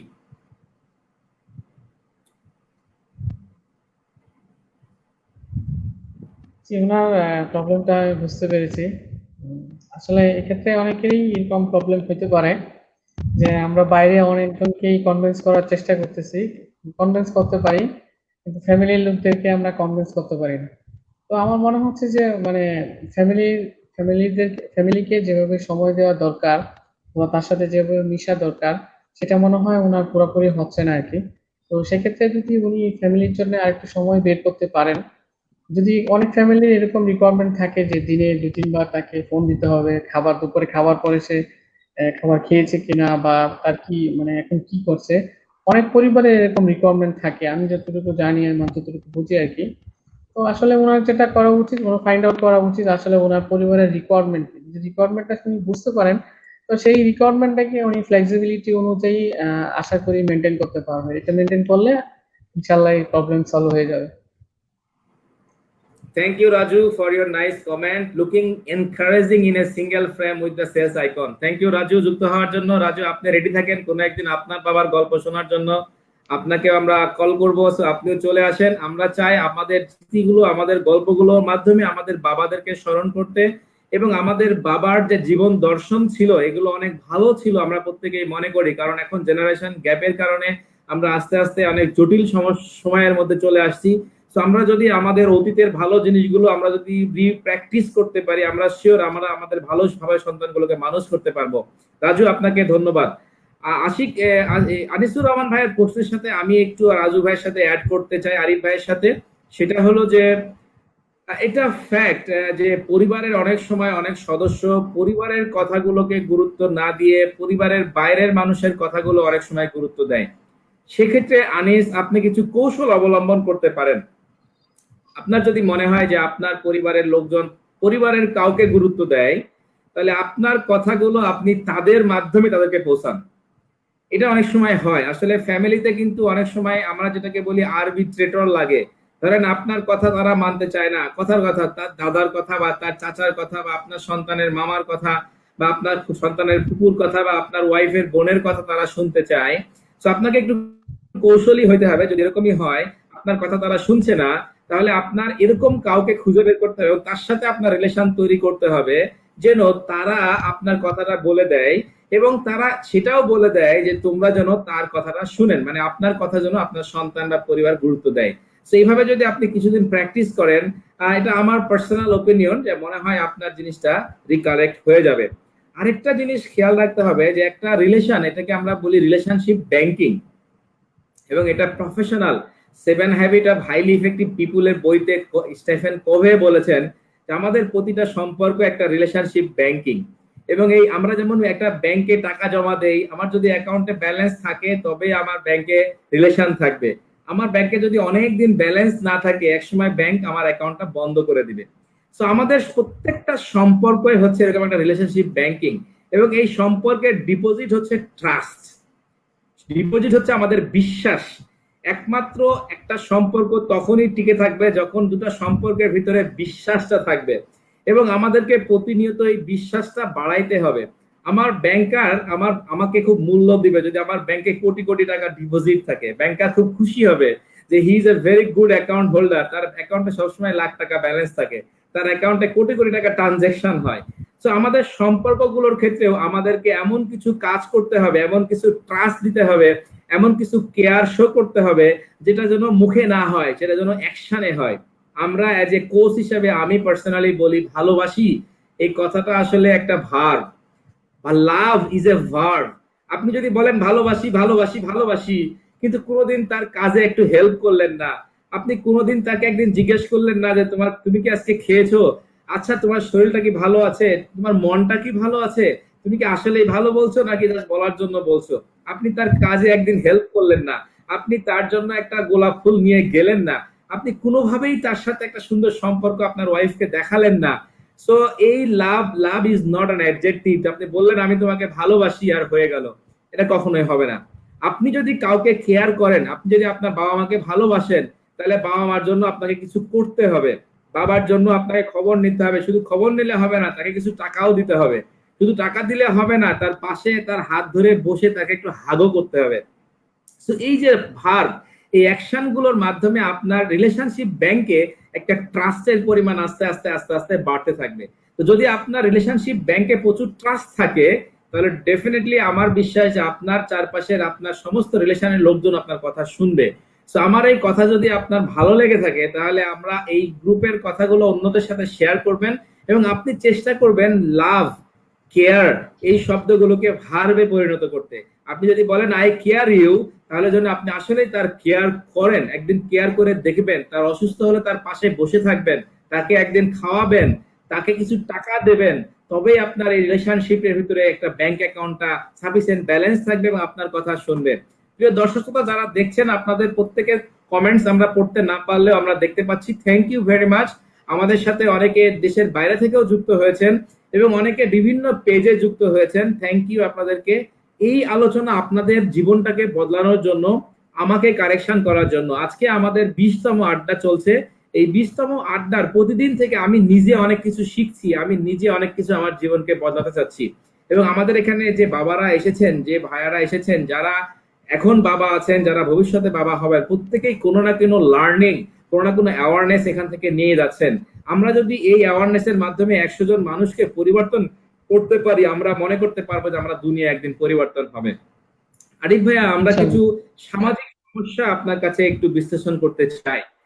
বর্তমান প্রেক্ষাপটে দেখা যাচ্ছে, বিশেষ করে শহরে বা গ্রামে প্রত্যেক বাবাই কিন্তু আগের থেকে সচ্ছল হয়েছে।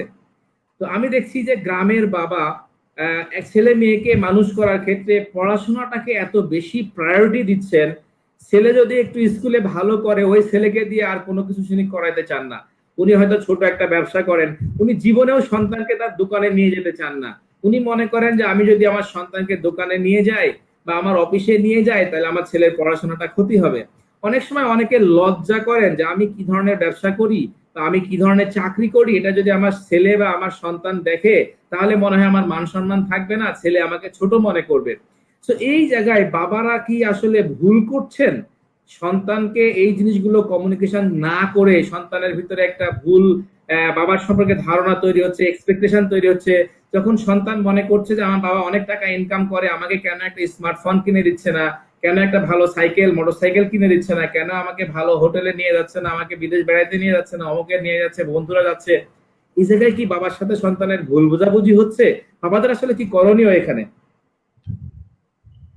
খুব সুন্দর একটা পয়েন্ট বলেছেন। এক্ষেত্রে আমি যেটা মনে করি আর কি, যে কোনো বাবার সন্তান যদি অনেক ভালো স্টুডেন্ট হয়, তাহলে তাকে কোনো কাজ করতে দিবে না, বা তাকে তার বাবার যে পরিচিতি তার সাথে তাকে ইন্ট্রোডিউস করতে দিবে না। টোটালি সে আলাদা একটা জগতে বড় হবে। তার রিকোয়ারমেন্ট গুলো সে অনেক কষ্ট করে ফুলফিল করবে, যেটা সে মানে করতে অনেক কষ্ট হচ্ছে, বা তাকে অন্য কারো কাছ থেকে দ্বারস্থ হতে হচ্ছে। আমি যেটা মনে করি, একটা বাবা তার যে পজিশন বা সে যেই কাজ করুক না কেন, তার সন্তানের সাথে অবশ্যই একটু ট্রান্সপারেন্ট থাকা উচিত, যে সে আসলে কিভাবে টাকায় অর্জন করতেছে। তাহলে তার সন্তান রিয়েলাইজ করতে পারবে আসলে আমি আমার বাবার কাছে আহ, উম, কি ধরনের জিনিস আমি চাইতে পারবো। বা অনেকে আছে যদি না জানে যে তার বাবা আসলে কিভাবে টাকা আর্নিং করছে, বা তার মান্থলি কিরকম আর্নিং করে, তার মান্থলি কিরকম ড্র করে, সেটা যদি সে না জানতে পারে, তাই আনএক্সপেক্টেড অনেক বড় বড় জিনিস তার বাবার কাছে এক্সপেক্ট করবে। আর সেই অনুযায়ী যদি সে না না পায়, তাহলে সে অনেক ফ্রাস্ট্রেট হবে, বাজে কাজের সাথে জড়িত হয়ে যাবে, অনেক কিছু করতে পারে, ফ্যামিলির মানুষদের সাথে সে বাজে সম্পর্ক তৈরি করবে। আমি যেটা মনে করি, বাবা এবং সন্তান একজন খুব ভালো ফ্রেন্ড। অবশ্যই বাবা তার সন্তানের সাথে সবকিছু শেয়ার করা উচিত। সুখের সময় এবং দুঃখের সময় সবসময় বাবা এবং ছেলে, বাবা অথবা সন্তান একসাথে থাকা উচিত। তাহলে সন্তান তার মানে মানে তার জীবনটাকে খুব ভালো ফিল করতে হবে, আসলে আমি কোথায় ছিলাম, আমাকে কোথায় পৌঁছাইতে হবে। এই ক্ষেত্রে যদি কোনো বাবা এরকম করে তার সন্তানের সাথে তার ব্যক্তিগত জীবনকে কোনো কিছুতে ইন্ট্রোডিউস না করায়, তাহলে আমি মনে করি ওই সমস্ত বাবাদের অনেক বেশি কষ্ট হয় যারা সন্তানদের সাথে ফ্রেন্ডলি তাদের তুলনায়। তা আমরা যেটা মনে করবো যে মানে আমি যেটা মনে করি ব্যক্তিগতভাবে, প্রত্যেক বাবারই উচিত তার সন্তানের সাথে সবকিছু ব্যাপারে একদম ফ্রেন্ডলি কথা বলা এবং শেয়ার করা তার পজিশন। Thank you Arif. এখানে জাস্ট আমি একটা ছোট টিপস দেবো। আমি এই যে সার্টিফাইড প্যারেন্টিং কোচ হিসেবে আমরা অনেক পড়াশোনা করছি, আমি নিজে অনেক শিখছি। আমাদেরকে প্যারেন্টিং কোচ হিসেবে প্যারেন্টস এর জন্য বলা হয়েছে যে প্রতিটা পরিবারে অ্যাটলিস্ট 30 দিনে 30 মিনিটের হলো একটা মিটিং হওয়া উচিত। আপনি ব্যবসা অনেক ভালো করছেন, আপনি চাকরিতে একজন ম্যানেজার, আপনি 10 জন টিম চালাচ্ছেন, এবং আপনার পরিবার কিন্তু একটা বড় অর্গানাইজেশন, আপনার পরিবারও কিন্তু একটা বিজনেস অর্গানাইজেশন। আপনি এজ এ বাবা হিসাবে কি চাচ্ছেন? আপনার পরিবারের সুখ সমৃদ্ধি আনার জন্য পরিবারের যে সম্পদ আছে, পরিবারের যে অর্থনৈতিক কর্মকাণ্ড আছে, সেগুলোকে আপনি বাড়াইতে চাচ্ছেন। আপনার পরিবারের সম্পদ বাড়াইতে যাচ্ছেন, পরিবারের সবার অর্থনৈতিক অবস্থা বাড়াইতে যাচ্ছেন, সন্তানকে লেখাপড়া করাতে চাচ্ছেন, আপনি কিছু সঞ্চয় করতে চাচ্ছেন। তো এই যে আপনার যে পরিকল্পনা, এবং পরিবারেরও একটা গোল থাকা উচিত যে আমরা 2020-এর এই জুন মাসে কোথায় আছি, 2030-এর জুন মাসে আমরা কোথায় যেতে চাচ্ছি। তো এই যে পরিকল্পনাটা, এটা নিয়ে যদি আপনি পরিবারে প্রতি মাসে মিনিমাম আধা ঘন্টার জন্য আপনি বসেন, অথবা প্রতি সপ্তাহে যদি আপনি 10 মিনিটের জন্য বসেন, তাহলে আমি বিশ্বাস করি, আমরা বিশ্বাস করি, এবং আমরা রিকোয়েস্ট করি আপনাদেরকে, প্রতিটা সদস্য, যদি আপনার পরিবার যৌথ হয়, যৌথ সবাইকে নিয়ে বসেন, এবং যদি সন্তান ছোট হয় তার জন্য এক ধরনের স্ট্র্যাটেজি আছে, এবং এগুলো আপনারা আসলে প্যারেন্টিং এর মাধ্যমে, প্যারেন্টিং এর লেসন গুলো আপনারা শেখেন, বিভিন্ন সেমিনারে আপনারা অংশগ্রহণ করেন। বাবা কিন্তু একটা লাইফ টাইম রোল, এটা কিন্তু এত সহজ রোল না। আমরা অতি সহজেই বলি আমার ছেলেটা নষ্ট হয়ে গেছে, এবং এটা প্যারেন্টিং কোচ হিসেবে আমি বলবো যেটা আপনার জন্যই হয়েছে। এবং আমরা অনেক সময় বলি যে আমরা নিজেরা আমাদের সন্তানগুলোকে ধ্বংস করছি, কারণ আমার সন্তান কিন্তু ব্ল্যাঙ্ক হার্ড ডিস্ক এই পৃথিবীতে আসছে। আমরা আদরে আদরে অনেক সময় বাদর বানিয়ে ফেলি। আমাদের আগেকার মুরব্বীরা বলতেন, এত আদর দিও না, বাদর হয়ে যাবে, পরে আর নিয়ন্ত্রণ করতে পারবে না। তো সন্তানদেরকে আসলে অনেক ছোটবেলা থেকে আমাদেরকে সুন্দরভাবে প্রতিটা জিনিস গুছিয়ে বলতে হবে, এবং সেজন্য বাবা মাকে প্রচন্ড স্যাক্রিফাইস করতে হবে। একজন মা, একজন বাবা যদি নিজের পছন্দ মতো সিরিয়াল ঘন্টার পর ঘন্টা টিভিতে বসে দেখেন, সন্তানের কথা মনে না করে, সন্তানের বয়স, সন্তানের চাহিদা এটা মনে না করে যদি উনি নিজের স্বেচ্ছাচারিতা করেন পরিবারের ভিতরে, এবং আপনি যদি মনে করেন আপনার সন্তান আরেক ঘরে গিয়ে পড়াশোনা করবে, সে ভালো মানুষ হবে, যদি হয়ে যায় তাহলে সেটা অন্য কারণে হয়েছে, আপনার প্যারেন্টিং এর কারণে হয় নাই। সো আমি প্রত্যেক বাবা মাকে করজোড়ে অনুরোধ করব, সন্তানের মঙ্গলের জন্য তার কথা চিন্তা করে আপনার জীবনটাকে সাজান। এই জন্য আমি সবসময় বলে থাকি, সব পরিবারে টিভি রাখার খুব বেশি প্রয়োজন নাই, পরিবারে স্মার্টফোন রাখার খুব বেশি প্রয়োজন নাই, যদি আপনার সন্তান সেই বয়সের না হয়। প্রতিটা ঘরে টিভি এবং স্মার্টফোনের ব্যবহারের ব্যাপারে আমাদেরকে যৌথভাবে সিদ্ধান্ত নিতে হবে। আপনি আপনার সন্তানের সাথে আলোচনা করুন, আপনার পরিবারের সকলের সাথে আলোচনা করুন, কোন প্রোগ্রামগুলো আপনি দেখবেন, কোন চ্যানেল আপনি দেখবেন, কখন দেখবেন। আপনার সন্তান যখন পড়াশোনা করবে, আপনি যদি টিভি রুমে বসে কন্টিনিউয়াসলি নাটক, সিনেমা দেখতে থাকেন, আপনার সন্তান কিন্তু পড়াশোনা ওইভাবে মনোযোগ দিতে পারবে না। তার মনটা চাবে সেও গিয়ে সেই নাটকটা দেখার জন্য, তারও সিরিয়াল দেখার জন্য। সুতরাং আপনার সন্তানকে যদি আপনি পড়াইতে চান, ওই সময়টা আপনিও একটা বই পড়েন, ওই সময় সন্তানের পাশে বসে আপনিও তার তার বইটা পড়ে তাকে হেল্প করেন। এবং খেয়াল রাখবেন, আপনার সন্তান মানুষ করার জন্য অবশ্যই পর এর উপরে নির্ভরশীলতা আপনাকে কমাইতে হবে। আপনার হাউস সিটার দিতে পারেন, আপনি আপনার হোম টেক কেয়ার রাখতে পারেন, কিন্তু আপনার সন্তানের ভ্যালু কিন্তু আপনাকেই দিতে হবে। সো আরিফ খুবই সুন্দর করে বলেছেন। এই জায়গায় আমি আরেকটা জিনিস আলোকপাত করতে চাই। আমরা অনেক সময় দেখে থাকি যে সন্তানের একটা ডিমান্ড মিটে করে নেয়, অথবা সন্তান কোন একটা রেজাল্ট খারাপ করেছে, অথবা কোন একটা কারণে অনেক ফ্যামিলিতে দেখি সন্তান সুইসাইড করে ফেলে। এবং আমরা অনেক সময় দেখে থাকি যে পরীক্ষার ফল হওয়ার পরে হয়তো সামান্য একটু কারণে রেজাল্টটা একটু ভালো হয় নাই, কিন্তু সন্তান সুইসাইড করেছে। এক্ষেত্রে আপনি কি মনে করেন যে ওইখানে প্যারেন্টস এর কোনো গাফিলতি ছিল, বা তাদের কোনো মিস্টেক ছিল, বা তাদের আসলে মেন্টরিং, বা তাদের ফ্যামিলিতে আসলে অন্য ধরনের সমস্যা আছে, যে কারণে সন্তানটাকে এই লেভেলে ফ্রাস্ট্রেশনে পড়েছে? প্যারেন্ট হিসেবে আপনি কি মনে করেন এখানে ব্যর্থতা কার আসলে? আসলে আমি যেটা মনে করি ব্যক্তিগতভাবে, সেটা হলো একটা সন্তান আসলে তার রেজাল্ট অনেক সময় সে ভালো করতে পারে, অনেক সময় রেজাল্ট একটু কম করতে পারে।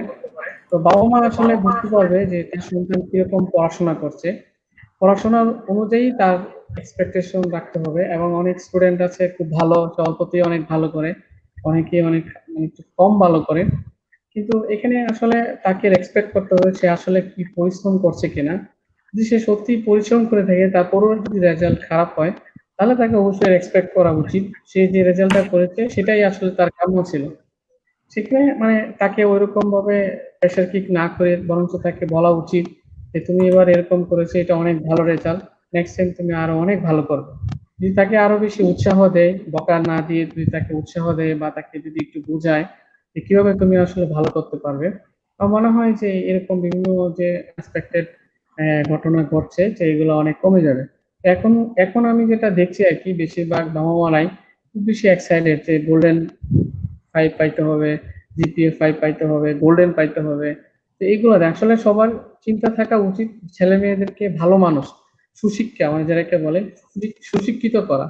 সুশিক্ষিত অনেক ভালো রেজাল্ট না হলেও একজন সন্তান সুশিক্ষিত হতে পারে। আমি মনে করি প্রত্যেক বাবারই এদিকে বেশি কনসেন্ট্রেশন দেওয়া উচিত।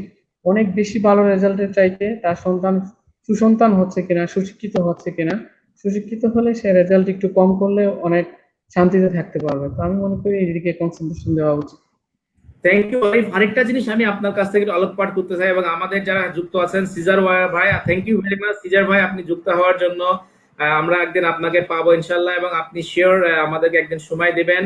থ্যাংক ইউ মিম বিশ্বাস, আপনি সুন্দর বলেছেন, একদম ঠিক সন্তানের কথা বলেছেন। থ্যাংক ইউ মিম বিশ্বাস, অনেকেই কমেন্ট করেছেন। আপনাদের কোনো প্রশ্ন থাকলে অবশ্যই করতে পারেন, মতামত দিতে পারেন, এবং আমাদের এই পেজ থেকে আপনারা অবশ্যই শেয়ার দেবেন, গ্রুপটাকে শেয়ার দিবেন, কানেক্ট করবেন।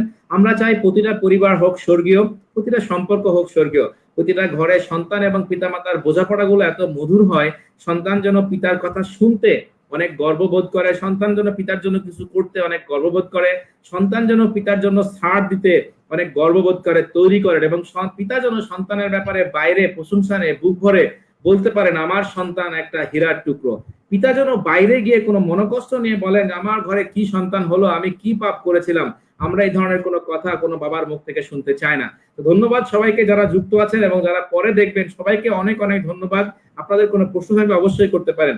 আরিফ, একটা বিষয় আমাদের শহরের জীবনগুলোতে এবং গ্রামের জীবনগুলোতে আমরা দেখছি, আপনি যে কথাটা বলছিলেন, জিপিএ 5 পাওয়া, গোল্ডেন পাওয়া, ভালো স্কুলে ভর্তি হওয়া, এই বিষয়গুলো নিয়ে আমি আমার যে এক্সপিরিয়েন্স তাতে দেখছি যে এটা নিয়ে বাবা মার ভিতরে এক ধরনের ঝগড়া দ্বন্দ্ব সবসময় লেগেই থাকে, এবং সন্তান হিসেবে এটা এটা ভালো প্রভাব তাদের উপরে পড়ে না। মা চায় সন্তানকে ভালো একটা স্কুলে ভর্তি করতে, মা চায় সন্তান যেন সবকিছুতে গোল্ডেন পায়। বাবারা যেহেতু বাসায় থাকে না, বাবারা অনেক সময় চায় যে না ঠিক আছে একটা রেজাল্ট করলে হবে, ওকে এত চাপ দিও না। সো সন্তানের মঙ্গলের জন্য বাবা মার ভিতরে এই ধরনের দ্বৈত মত বা ডাবল স্ট্যান্ডার্ড বা ঝগড়াঝাটি, এটা আসলে আপনি কিভাবে বিশ্লেষণ করেন, এটা কি করা উচিত আসলে? আমি মনে করি আসলে মানে আপনি যেটা বলছেন খুব সুন্দর একটা পয়েন্ট, যে অনেক পরিবারই এরকম থাকে, মার এক ধরনের রিকোয়ারমেন্ট থাকে, বাবা আরেক ধরনের রিকোয়ারমেন্ট থাকে। তো বেশিরভাগ ক্ষেত্রেই বাবারা উম, সন্তানের জন্য বেশি স্যাক্রিফাইস করে পড়াশোনার ব্যাপার, যেহেতু উনি অনেক বাইরে অনেকজনের সাথে মিশেন।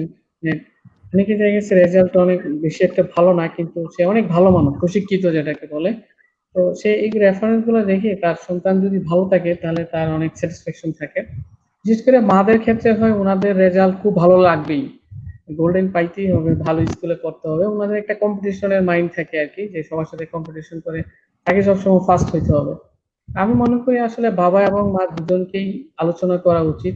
যে কোনো সিদ্ধান্ত, যে কোনো একটা বিষয় সন্তানকে চাপায়া দেওয়া বা বলার ক্ষেত্রে বাবা এবং মা প্রথমে আলোচনা করা উচিত, করে জয়েন্টলি দুজনে মিলে একটা সিদ্ধান্ত তার সন্তানকে বলা উচিত, যেটা সে পজিটিভলি রিসিভ করবে। তো এই ক্ষেত্রে আমি মনে করি বাবা মাকে তাদের নিজেদেরকে আগে আলোচনা করা উচিত সন্তানের উপর কোনো কিছু চাপানোর আগে। তাহলে সন্তান কোনো কিছু কি প্রেশার না নিয়ে ওইটা সহজভাবে নিবে, এবং সে অনেক ভালোভাবে এটাকে অ্যাচিভ করতে পারবে। Thank you very much Arif. এখানে জাস্ট আপনার সাথে আমি একটা জিনিস আমার সমস্ত দর্শকের জন্য যোগ করব। খেয়াল রাখবেন, প্রতিটা সন্তান, প্রতিটা মানুষ পৃথিবীতে ইউনিক, এবং প্রতিটা মানুষের ভিতরে স্পেশাল স্পেশাল কোয়ালিটি দিয়ে আল্লাহ তাআলা পৃথিবীতে পাঠান, সৃষ্টিকর্তা গড অলমাইটি তাকে পৃথিবীতে পাঠান। একটা ছেলে যে আসলে হবে একজন ভালো শিল্পী, সে আসলে গণিতে 100 না পেলে তার কোনো কিছু যায় আসে না। আপনি যদি বাবা মা হিসাবে এটুকু বুঝতে না পারেন, তাহলে আসলে এই সন্তানের জন্য খুব দুঃখ, এবং সৃষ্টিকর্তাও এটা নিয়ে অনেক হাসাহাসি করেন বলে আমি পার্সোনালি মনে করি। সৃষ্টিকর্তা তাকে গুণ দিয়ে পাঠাইছে, সে পৃথিবীর সেরা ফুটবলার হবে, আপনি তাকে ইতিহাসবিদ বানাইতে চাচ্ছেন। সৃষ্টিকর্তা তাকে পাঠাইছে, সে পৃথিবীর শ্রেষ্ঠ শিল্পী হবে, গান গাবে, তার সুন্দর কণ্ঠ দিয়েছে, আপনি তাকে ডাক্তার বানাইতে চাচ্ছেন। তাকে হয়তো আপনার স্বপ্ন আপনি বাস্তবায়ন করতে যাচ্ছেন। আমাদের এই সমাজে আমরা নানান ভাবে অ্যাওয়ারনেস তৈরি করার চেষ্টা করছি। দয়া করে আপনার ব্যর্থতা, আপনার ব্যর্থ জীবনের আপনি যেটা হতে পারেননি, সেটার দায় আপনার সন্তানকে চাপিয়ে দিয়েন না। আপনি বোঝার চেষ্টা করেন আপনার সন্তানের real talent, real potential, real latent potential কি আছে সেইটাকে এনকারেজ করেন। আপনার সন্তান যদি ভালো খাইতে পছন্দ করে, হইতে পারে সে পৃথিবীর নাম করা শেফ হবে, সুতরাং সেই জিনিসটাকে গুরুত্ব দেন। আপনি যে সন্তান অঙ্কে খারাপ করবে তাকে জোর করে অঙ্কে ভালো করার চেয়ে সে যদি ভালো আর্ট করতে পারে তাকে একটু ওখানে এফোর্ট দিলে সে ভালো আর্টিস্ট হবে। এবং আমরা এজ এ প্যারেন্টিং কোচ হিসেবে জানি যে পৃথিবীতে আসলে প্রায় 1000 রকমের প্রফেশন আছে, কিন্তু আমি দেখি নাই কোনো বাবা মাকে 2-3-4টা প্রফেশনের বাইরে কোনো প্রফেশনকে ফোকাস করতে। আমরা সেই পুরান আমলে ডাক্তার, ইঞ্জিনিয়ার, উকিল, ব্যারিস্টার এই সামান্য 4-5টা জিনিসের ভিতরে নিজেদেরকে সীমাবদ্ধ করি। সো আমি রিকোয়েস্ট করব বাবা মা হিসেবে আসেন প্যারেন্টিং জিনিসটা শেখেন, প্যারেন্টিং এর বই পড়াশোনা করেন, প্যারেন্টিং সেমিনারে অংশগ্রহণ করেন। আপনি জানতে পারবেন সন্তানের কত রকমের ট্যালেন্ট থাকতে পারে। আমরা খুব স্পেসিফিক্যালি অনেক সময় বলি যে আপনার সন্তানের ট্যালেন্টটা আপনি কিভাবে হার্ন করবেন। আমরা সবসময় গণিতে চেষ্টা হতে বলি, ইংরেজিতে চেষ্টা হতে বলি, বিজ্ঞানে চেষ্টা হতে বলি। আমাদের জ্ঞানটা এতই সীমিত, এই সীমিত জ্ঞানের কারণে সৃষ্টিকর্তার এত বড় একটা সৃষ্টিকে আমরা আসলে লিমিটেশন করে দেই। প্রতিটা সন্তানের এত পটেনশিয়াল, প্রতিটা সন্তানই পৃথিবীর শ্রেষ্ঠ একটা দক্ষ একটা স্পেশাল গুণ নিয়ে আসে, কিন্তু আমরা সেটাকে তিলে তিলে বাবা মা হিসেবে ধ্বংস করে দেই। আমার এই আলোচনা থেকে আমরা এই সচেতনতা বৃদ্ধি করতে চাই। আপনি খুঁজুন আপনার সন্তানের কি স্পেশাল দক্ষতা আছে, সেখানে আপনি একটু ফোকাস করলেই সন্তান আনন্দ সহকারে পড়াশোনা করবে। প্লিজ জিপিএ 5 এবং গোল্ডেনের তাড়নায় সন্তানের জীবনটাকে শেষ করে দিয়েন না, তার জীবনটাকে উপভোগ করতে দিন। Thank you very much. আমাদের সাথে আনিসুর রহমান ভাই এবং মিমাপু আরেকটা সুন্দর কমেন্টস করেছেন। আনিস ভাই বলেছেন একটা কমেন্ট যে আমার প্রশ্নটা ঠিক এরকম না, আমি স্বাস্থ্যসেবা কাজের সাথে জড়িত, সুতরাং উদাহরণ হিসেবে বলতে পারি স্বাস্থ্য সংক্রান্ত কোনো আমার বাবা মা পরিবারের অন্য সদস্য পরামর্শ দিলে কে গ্রহণ করে না, কিন্তু এই কথা যখন ডাক্তার বলে তখন তারা মানেন। এক্স্যাক্টলি আনিসুর রহমান ভাই, আমি এই কথাটাই বলেছি।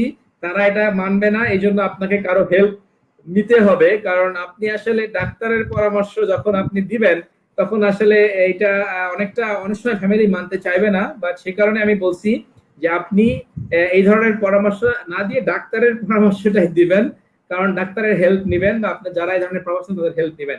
Thank you very much Anisur Rahman, আপনাকে যুক্ত থাকার জন্য। আপনার কমেন্ট আমরা বুঝতে পেরেছি, অসংখ্য অসংখ্য ধন্যবাদ।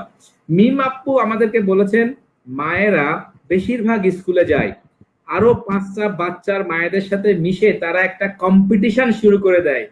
থ্যাংক ইউ মিমাপু, একদম এক্স্যাক্টলি এই কথাটাই আমরা বলছি। প্লিজ আপনার স্ট্যাটাস তৈরি করার জন্য আপনার সন্তানের জীবনটা ধ্বংস করেন না, এটা আপনার কম্পিটিশন। আপনি পজিটিভ ভাইব ক্রিয়েট করুন, আপনার সন্তানের প্রশংসা করতে শিখুন। আপনার সন্তান যেটাতে ভালো সেই কথাটা আপনার অন্য মার কাছে বলুন। আপনার সন্তান অঙ্কে কম পেয়েছে এটা নিয়ে আপনি মন খারাপ করেন না, নিজেকে ছোট মনে করার কিছু নেই, কারণ আপনার সন্তান এবং আরেকজনের সন্তান দুটো আলাদা জিনিস, দুটো আলাদা অ্যাটম বোম, দুটো আলাদা সত্তা, দুটো আলাদা ট্যালেন্ট। সো আপনাকে খুঁজে বের করতে হবে, আপনার সন্তানকে চাপ দিয়ে না, আপনার সন্তানকে ছোট করে না, বা এখানে বলতে আপনার কোনো ছোট হওয়ার কোনো কিছু নেই যে আমার সন্তান ম্যাথে 10 কম পেয়েছে। আমার মনে হয় এটা এখানেই সচেতনতা বৃদ্ধি করা উচিত, সেজন্যই আমাদের এই বোকা বাবা আলোচনা। সবাইকে অসংখ্য ধন্যবাদ, আপনারা অনেক শেয়ার দিচ্ছেন, অনেক কমেন্টস করছেন। আপনাদের জন্য এই পেজের সৃষ্টি, আপনাদের সংযুক্তি আমাদের এনকারেজমেন্ট, এবং আপনাদের যদি সামান্য কোনো উপকারে লাগে আমরা আশা করব আপনারা এই গ্রুপে কানেক্ট হবেন, গ্রুপটাকে শেয়ার করবেন, এবং প্রত্যেকেই যারা বিভিন্ন ধরনের পারিবারিক সমস্যার ভিতরে আছেন আমাদেরকে লিখতে পারেন। আপনারা যদি কোনো স্কুলের টিচার হন আমাদেরকে জানাতে পারেন, আমরা স্কুলে গিয়ে আপনাদেরকে এই অ্যাওয়ারনেস প্রোগ্রামগুলো করতে চাই। আমরা চাই প্রতিটা পরিবার হোক সুন্দর, প্রতিটা সন্তান বাবা মার কাছে আদরে থাকুক, প্রতিটা বাবা মা সন্তানের কাছে শিরোমণি হয়ে থাকুক। আরিফ, আমরা প্রায় 1 ঘন্টার উপরে আলোচনা করেছি, আমরা একদম শেষের দিকে চলে এসেছি। আমাদের কমন কয়েকটা প্রশ্ন আপনার জন্য আমি রাখতে চাই। 1 নম্বর, আমরা দেখে থাকি অনেক বাবা অনেক অ্যাফ্লুয়েন্ট এবং সন্তানকে তার সবকিছু দিয়ে মানুষ করেছেন, সন্তানও প্রতিষ্ঠিত হয়েছে, কিন্তু বাবা যখন অনেক সিনিয়র হয়ে গেছে, বাবা যখন রিটায়ারমেন্টে গেছেন, প্রতিষ্ঠিত সন্তান বাবার সাথে সম্পর্ক রাখে না, বাবাকে দেখভাল করে না, ন্যূনতম বেসিক নির্দেশ দেয় না। অনেক ক্ষেত্রে দেখা যায় যে সন্তানের পরিবারের স্বেচ্ছাচারিতার কারণে পরিবারের অনেক কিছুকে লজিক দিয়ে তারা বাবা মাকে বৃদ্ধাশ্রমে রেখে আসেন। আমার প্রশ্নটা হচ্ছে এই দায়টা কার? এটা কি সন্তানের কোনো সমস্যা, নাকি পিতাই সন্তানকে সুশিক্ষা দিতে ব্যর্থ হয়েছে, নাকি এটা সমাজের সমস্যা? জিনিসটাকে আপনি কিভাবে বিশ্লেষণ করেন আরিফ? এক্ষেত্রে আমি মানে দুইটা জিনিসকে বলবো আর কি। তো একটা হলো কিছু কিছু ক্ষেত্রে পিতার অনেক অপরাধ, পিতার কিছু ভুল থাকে। সেক্ষেত্রে যেমন হয়, অনেক পিতা আছে তার সন্তানকে সময় দিচ্ছে না, তার পার্সোনাল ক্যারিয়ারের জন্য প্রচন্ড ব্যস্ত থাকে। সন্তান এবং বাবার মধ্যে যে একটা সম্পর্ক, মধুর সম্পর্ক, সেটা অনেক কম থাকে। যার কারণে সন্তান তার বাবাকে ফিল করতে পারে না। তো সার্টেন একটা টাইম পরে তখন সন্তান এস্টাবলিশড হয়ে যায়, তার পার্সোনাল লাইফে চলে যায়। তখন ছোটবেলায় যেভাবে তার বাবা তার সন্তানকে অ্যাভয়েড করতো, বিভিন্ন কাজে তার ডিসিশনে তাকে গুরুত্ব দিত না, সন্তান যখন বড় হয় বা সে এস্টাবলিশড হয়, সে সময় তার বাবার প্রতি তার এরকম ভালোবাসা থাকে না। এটা অনেক ক্ষেত্রে আমি বলি বাবাদের প্রবলেম থাকে বেসিক্যালি। আমাদের সমাজে যারা উচ্চ পরিবার, যারা অনেক বেশি ব্যস্ত থাকে, সন্তানকে সময় দিতে পারে না, সাধারণত তারাই বাবা মাকে বৃদ্ধাশ্রমে রাখে। যারা মিডিল মধ্যবিত্ত পরিবার বা নিম্ন মধ্যবিত্ত পরিবার, তারা সবাই বাবা মার সাথে একসাথে মিলেমিশে থাকে। সেক্ষেত্রে আমি বলবো এই ক্ষেত্রে বাবার অনেক ভুল থাকতে পারে।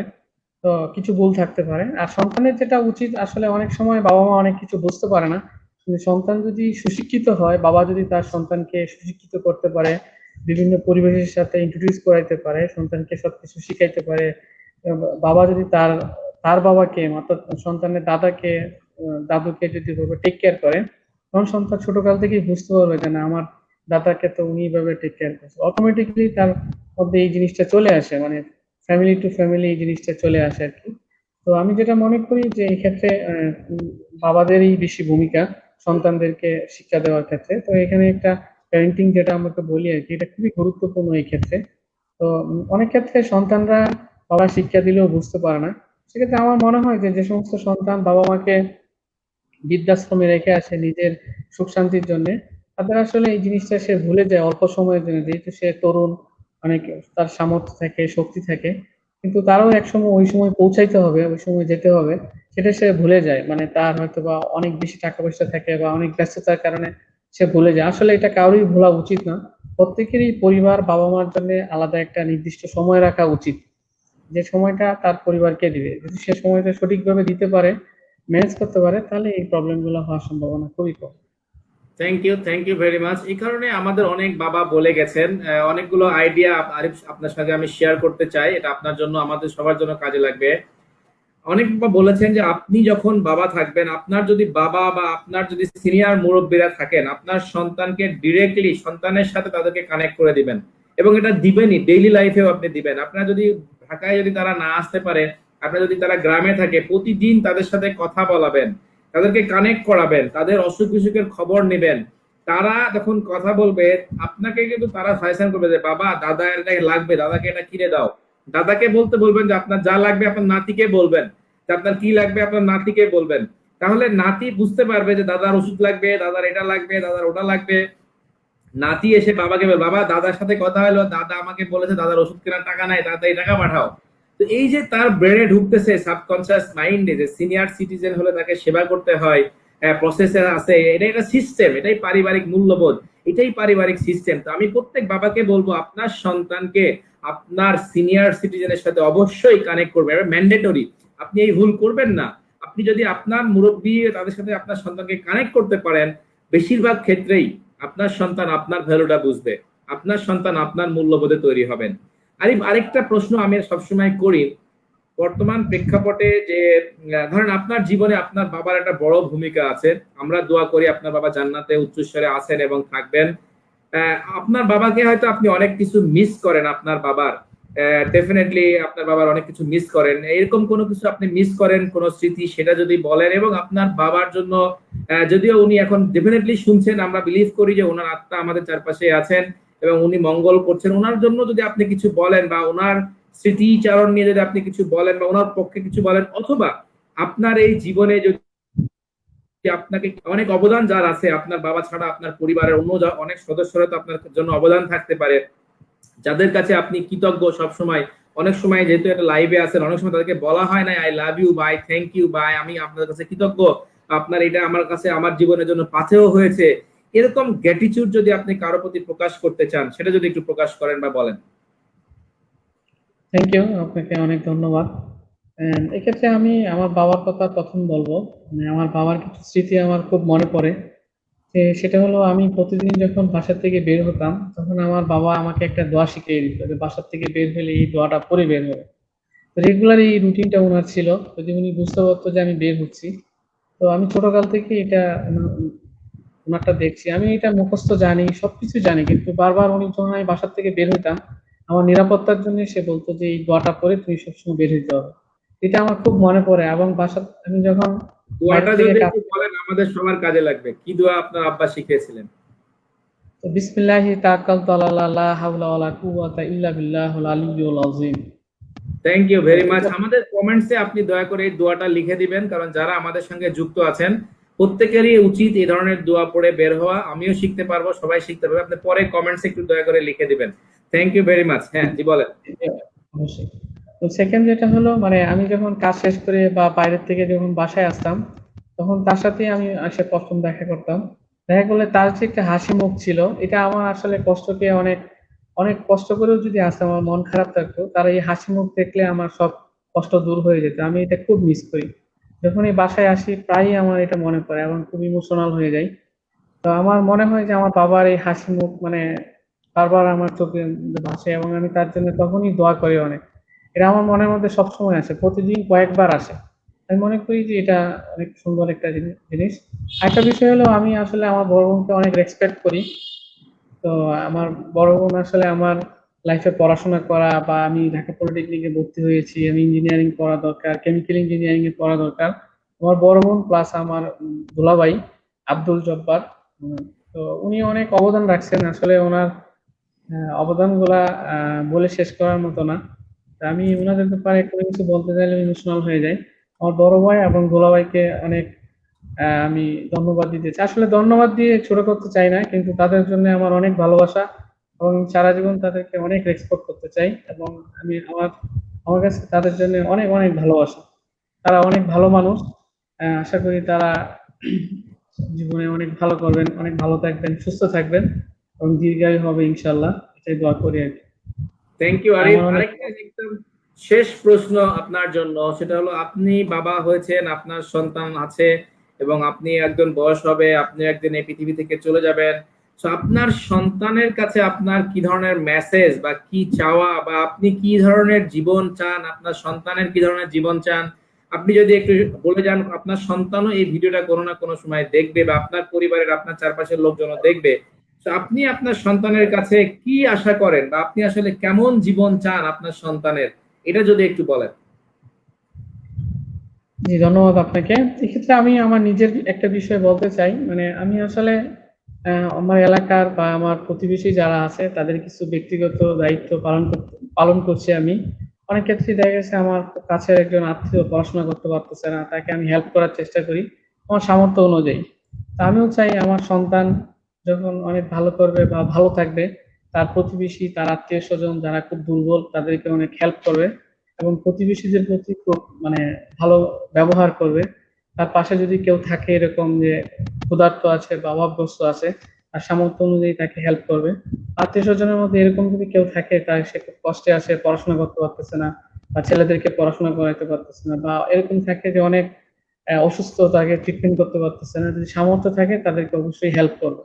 মানে আমি আমি চাই যে এরকম আসলে হেল্প করুক, মানে পরিবেশ সামাজিক অনেক বিষয়ে সে দায়িত্ব পালন করবে।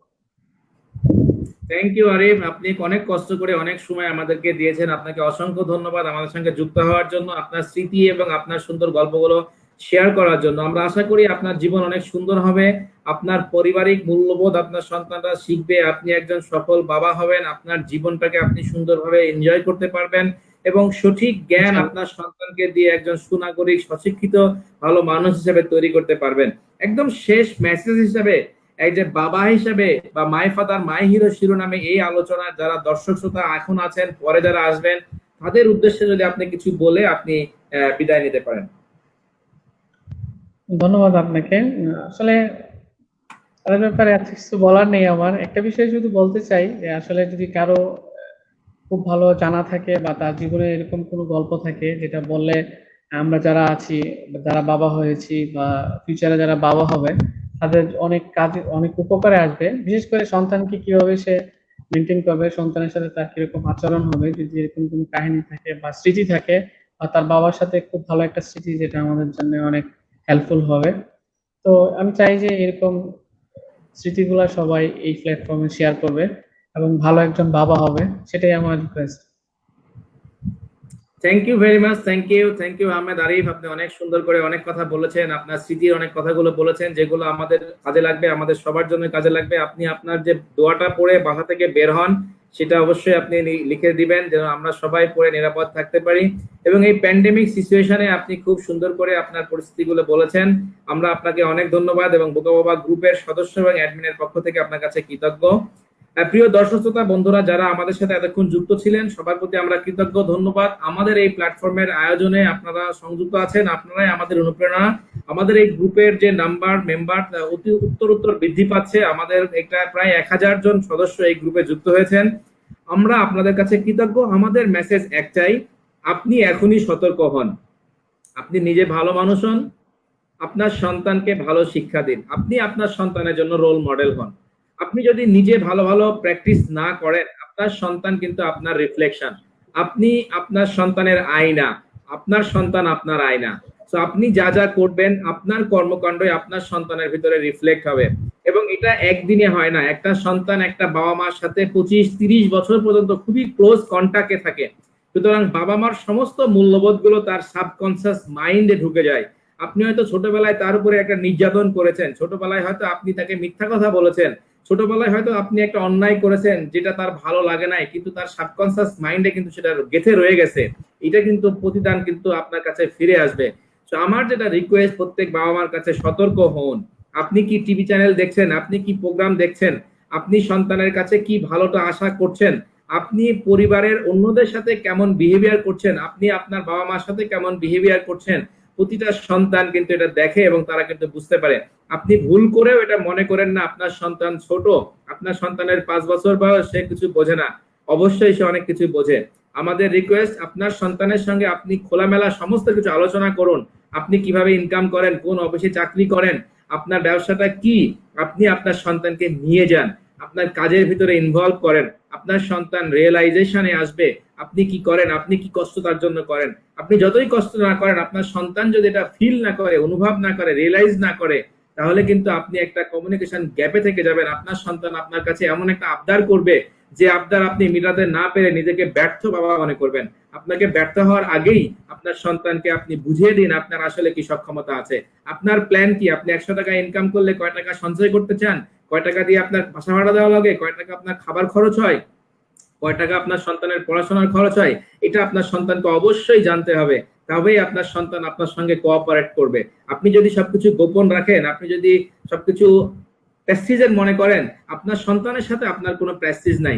ইভেন আমি বলবো আপনার পরিবারের কাছে আপনার কোনো প্রেস্টিজ নাই। আপনার পরিবার আপনার পরিবার আপনার টিম, আপনার পরিবারই আপনার সাথে থাকবে। সুতরাং পরিবারে কোনো কিছু গোপন করা একটা অন্যায়, এবং এটা যদি আপনি করে থাকেন তাহলে আপনাকে পস্তাইতে হবে। আজকের এই আলোচনায় আমরা যে ডিসকাশন গুলো করেছি, এগুলো আমাদের জীবন ঘনিষ্ঠ আলোচনা। আমরা কেউ বিজ্ঞ নয়, কেউ চাইল্ড স্পেশালিস্ট নয়, কেউ সাইকিয়াট্রিস্ট নয়, কেউ ডক্টর নয়। তো আমাদের আলোচনা আমরা শুধু জীবন থেকে তুলে নিয়ে আসছি।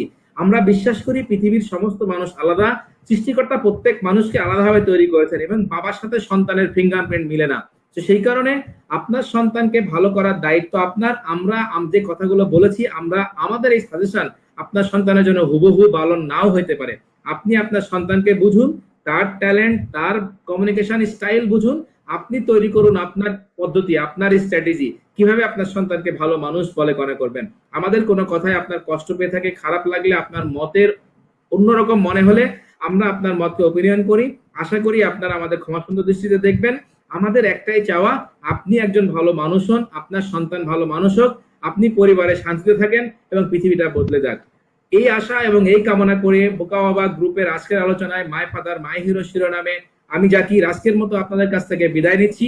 আগামীকাল রাত 10:30টায় আরো একজন বাবাকে নিয়ে আপনাদের সাথে হাজির হব। সে পর্যন্ত সবাই ভালো থাকুন, পরিবারগুলো হয়ে উঠুক স্বর্গ, প্রতিটা সম্পর্ক হোক স্বর্গীয়। আপনি এজ এ পিতা হিসাবে, মাতা হিসাবে, আপনার সন্তানের কাছে শিরোমণি হিসাবে আজীবন বেঁচে থাকেন। শেষ নিঃশ্বাস আপনি আপনার সন্তানের শ্রদ্ধা ভালোবাসায় ত্যাগ করুন, এবং আপনি একজন স্বস্তি স্বর্গীয় গৌরবপূর্ণ মর্যাদাপূর্ণ বাবা হন, এই কামনায় আজকে এখানে শেষ করছি। আল্লাহ হাফেজ। আসসালামু আলাইকুম ওয়া রাহমাতুল্লাহ।